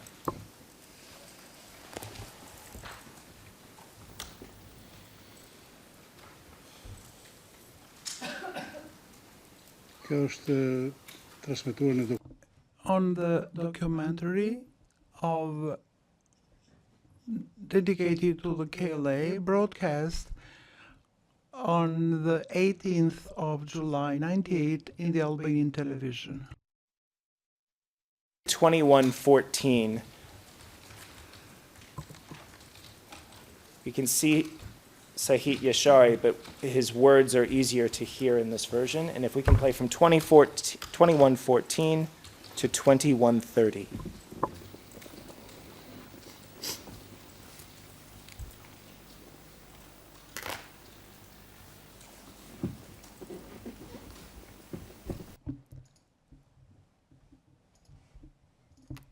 There is no audio. I noticed the same thing. Is it possible to play it with the sound?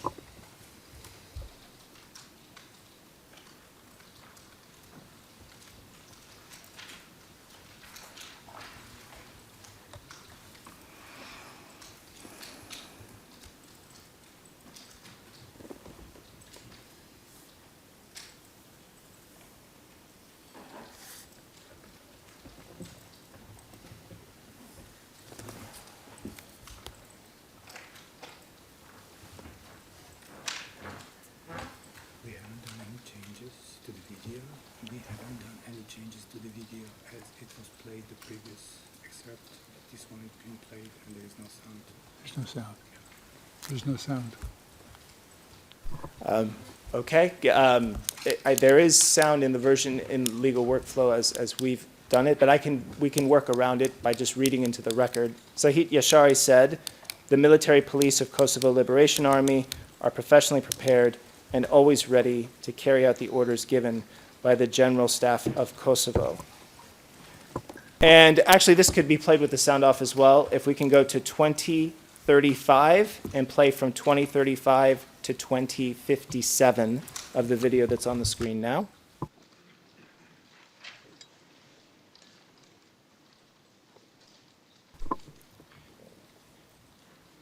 And witness, I'm going to play this part and just ask you about the building that the woman is walking out of in this footage.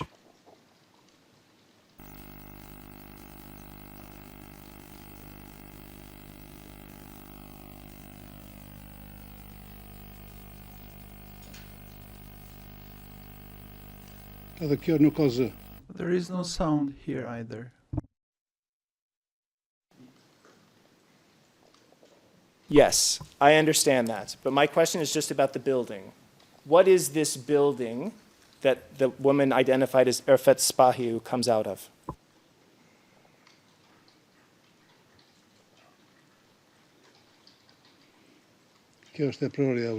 This is Irfet Spahiu, who is coming out of the building of the operative staff of the Drenica operative zone. It was not the general staff of the KLA, but the staff of the Drenica operational zone. And am I correct, this is at Likots? She's a senior officer.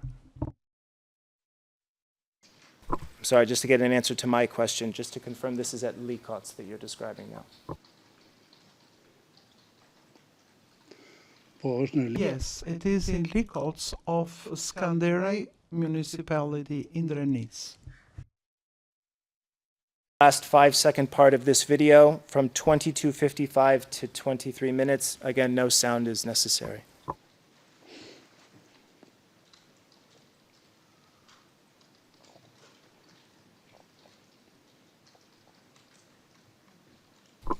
Play to the 23-minute mark.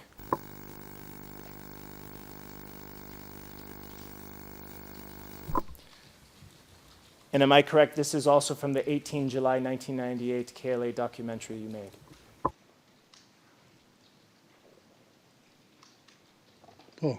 Yes. I understand that you don't know the three gentlemen on the right side of the photo, but starting from the left and going to the right, please identify the first four individuals to the extent that you know.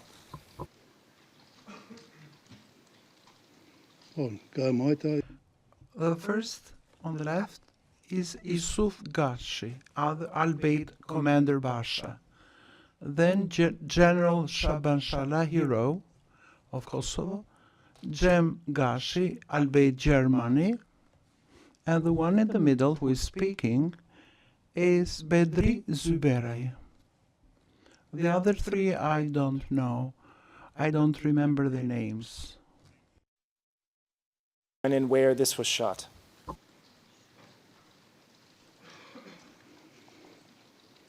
In June of 98, I don't remember the exact date.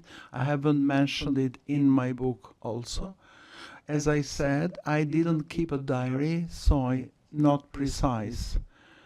It was broadcast in the documentary devoted to the KLA, broadcast by the Albanian television on the 18th of July 98. Where is this group that on the photo here? Where are they talking? It is written there. It's a primary school, Frashëri Brothers, Drenoc of Rahovec municipality. Thank you. Now, witness, these documentaries on the 17th and 18th of July 1998, you write about in your book that Hashim Thaçi saw them before they were broadcast, and this is on page 294 to 95 of the book. Is that right?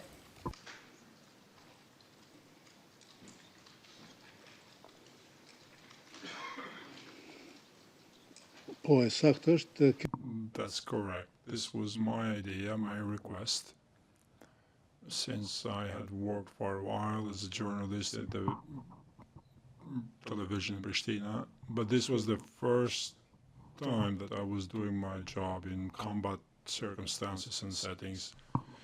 So I wanted to make sure that there wouldn't be any omissions or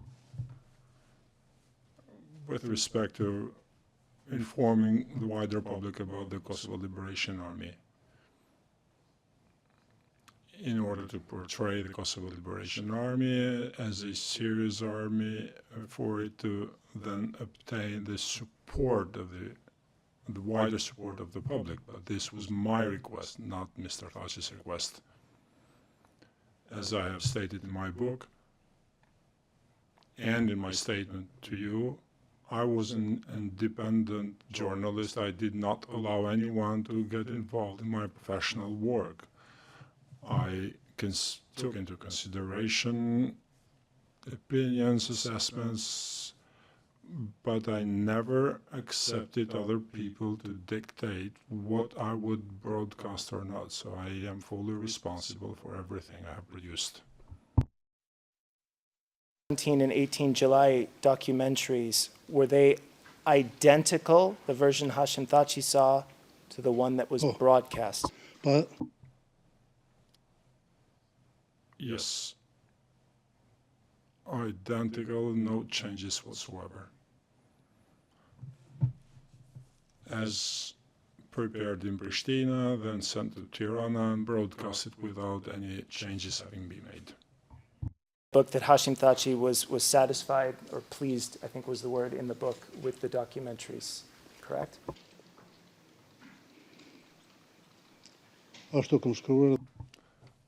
This is what I wrote, and this is what I believe. Documentary is already in evidence at PO 1260, and as just indicated, the 18 July documentary is admitted as P840. The only item in this line of questions that is yet to be admitted is the raw footage of Sahit Yashari played at the beginning, which would be 061-42729. We only require the extract from 1506 to 1711 to be admitted. Any objection to that tender? No objection. No, Your Honor. No, Your Honor. 061-427-29 is admitted. Please give it a number. And Your Honor, it was assigned exhibit number P01282, if my understanding is correct, only for the excerpt that was mentioned, right? From 1506 to 1711. Thank you, Your Honors. And it's currently classified in the legal workflow as confidential, yet my understanding is that it should be public. That's correct. Thank you, Your Honors. Thank you. Now, witness, I want to ask you now about something you write on page 236 of your book, and maybe I can just read to you the relevant part. You said, meeting with my journalist colleagues and the commander Persheva, presumed killed at the border. In Likotsk, I met Tahir Descu, my colleague and Pristina TV reporter. It was the first time for me to see him in a KLA uniform. Tahir was pleasant during our conversation. I met him later with a Norwegian journalist who was wounded on the border, Paul Refsold. And my first question is, how did you learn the things that you say here about the Norwegian journalist who our spelling is Paul Refsdal? How do you know that he was wounded on the border and joined the KLA?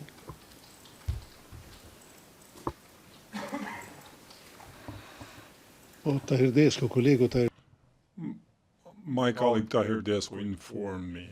This was a very brief meeting. I do not know any more about it. I learned after the war that he had been wounded.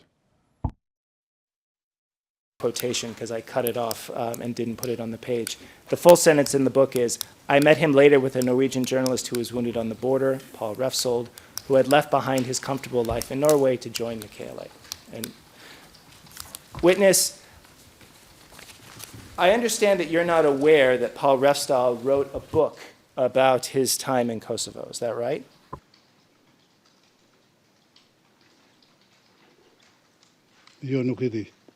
Right, I'm not.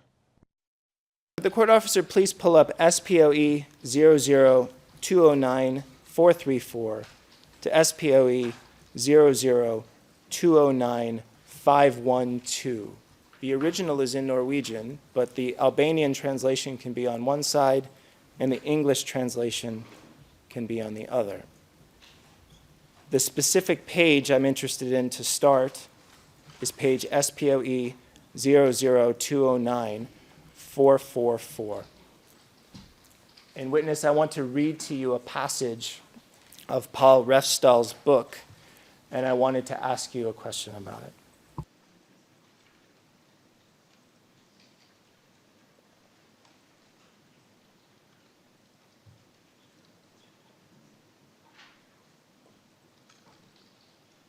Interpreter's note, we kindly ask the prosecutor to indicate the exact paragraph he will be reading from. Thank you. And as soon as the English page is on the screen, I can orient accordingly.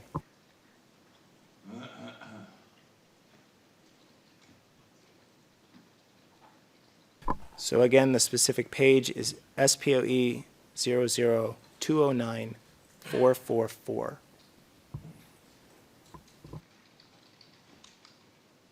And it begins with Refstal residence, which is just indented just after the second full paragraph on the page. Witness, this is what Paul Refstal writes. Refstal residence, go ahead, my mother answers. Hello, it's me. Pal, where are you? She asks, without any worry in her voice. She hasn't heard anything. In Kosovo. How's it going? Not too well, I've been wounded. I say, but regret it immediately. Quickly, I add that I am out of danger, that they are going to operate on me perhaps as early as tomorrow, and that I will not have any permanent injuries. The more I speak, the more short of breath I become and have to draw breath in the middle of the sentences. This is irritating. Now I'm trying to reassure Mother I am a cameraman without a camera and in Kosovo illegally.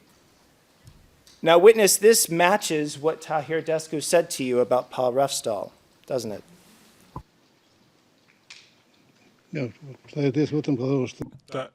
Tahir Desku only told me that he was a journalist from Norway, nothing else. I learned about him more after the war. I cannot comment his diary or his book, and I cannot be held accountable for it. Pages SPOE 00209-450, which is later in Refstal's convalescence. Witness, who was the KLA commander known as Luli during the war?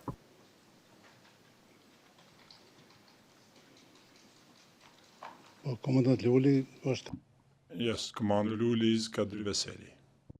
So here's what Refstal writes, and it's on the very top of the page.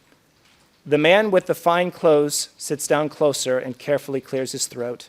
In German, he explains that he is from the KLA and has come to investigate what happened in Pastrick. I explain about the ambush, about the hand grenade, and the injuries inflicted on me. My name is Luli, he then says. Everyone knows who I am. In a couple of days, you will be driven to a better hospital. And lastly, I would like to take you to SPOE 00209-471, and it's actually at the bottom of that page and going into 209-472.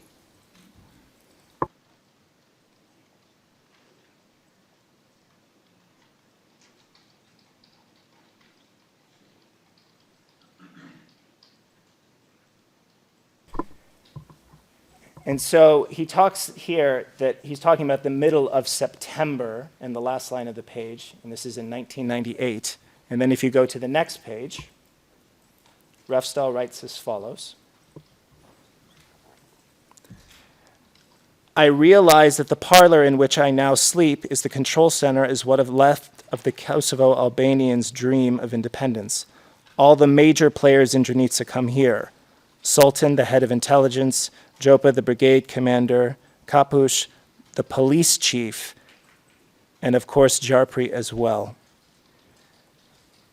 Now witness, the last point I want to show you in this is SPOE 00117-408.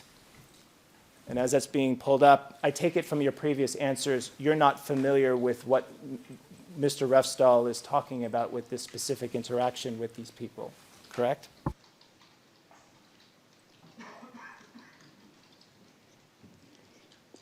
I I'm seeing this for the first time. And please don't overload me with these things. There are also mistakes when it comes to names, nicknames, a lot of mistakes. In a moment, but just one more photograph, please.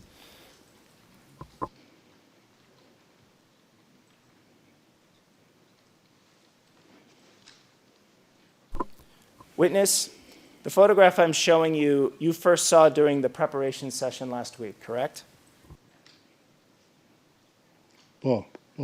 Correct. In the front of the photo driving the motorcycle. Commander Sahit Yashari. And then behind him, fighter Muharrem Jemaili. At least this is how he looks to be. From around where does this photo seem to have been taken, to the extent you know? Considering the background, it must be in Likos, in Drenica. Talks about seeing the police chief in his book. This is a photograph taken by him that was obtained by the Kosovo National Archive and provided to the SPO. Given the witness's identification of the people in the photograph, we would tender it for admission. Any objection? See if we could just have a proffer on how we know it was taken by him. This is what our internal records say. This is not my photograph.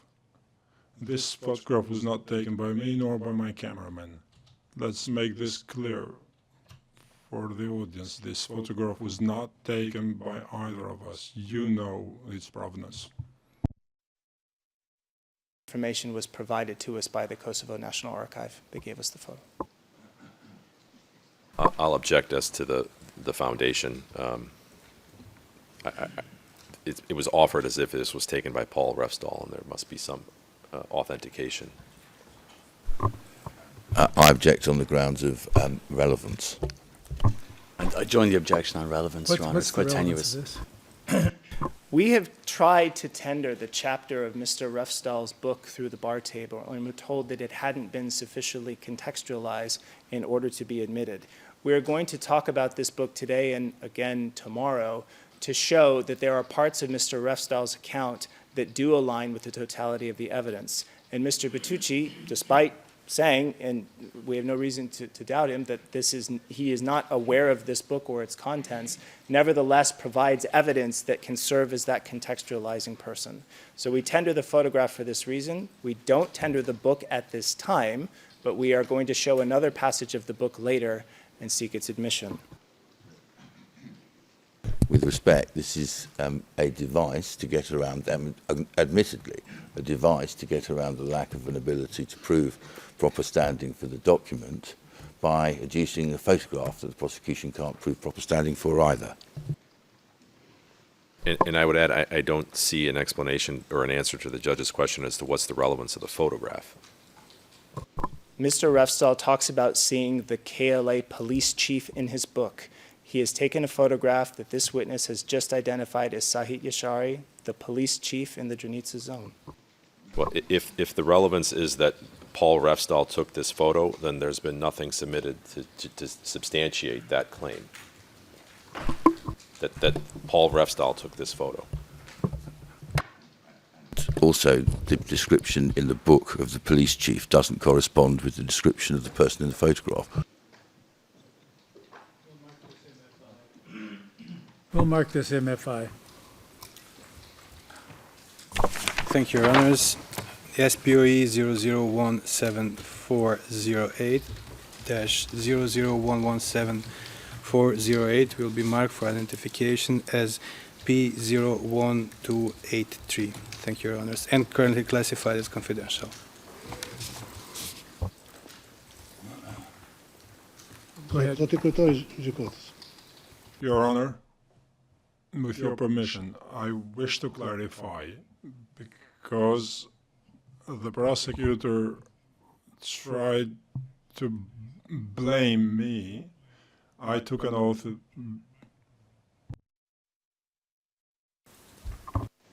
please wait until you're authorized and allowed to speak, and you are not right now.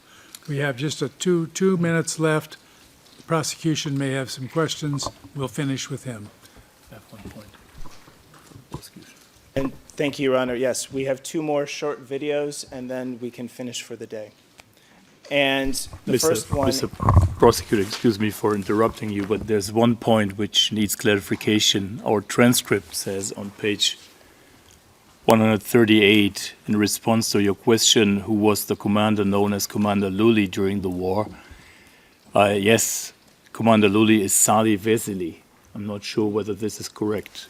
Maybe you can clarify this. Thank you, Your Honor, and I heard a different name as well. So, yes, witness, we have on the record that Commander Lully is Sali Vesely. Is that what you said? Please. No, I did not say Sali Vesely. It's a mistake. I need to confirm first that I have not read the book from my Norwegian colleague. I've said this before. I took an oath to tell the truth, and this is the truth. I have not read his book. There might have been within the Kosovo Liberation Army ranks other people who went by the nickname Luli, just as I mentioned before with respect to Daya or others. Therefore, I cannot confirm, I'm not in a position to confirm that that it is referred here precisely to Kadir Vesely and certainly to him. You should probably ask for this, my Norwegian colleague. Vesely, known as Commander Lully. Yes, but there might be other Lulis. I wouldn't know in which context my Norwegian colleague wrote this or who was he referring to. That there might be other Lulis. Do you know another KLA commander with the same nickname?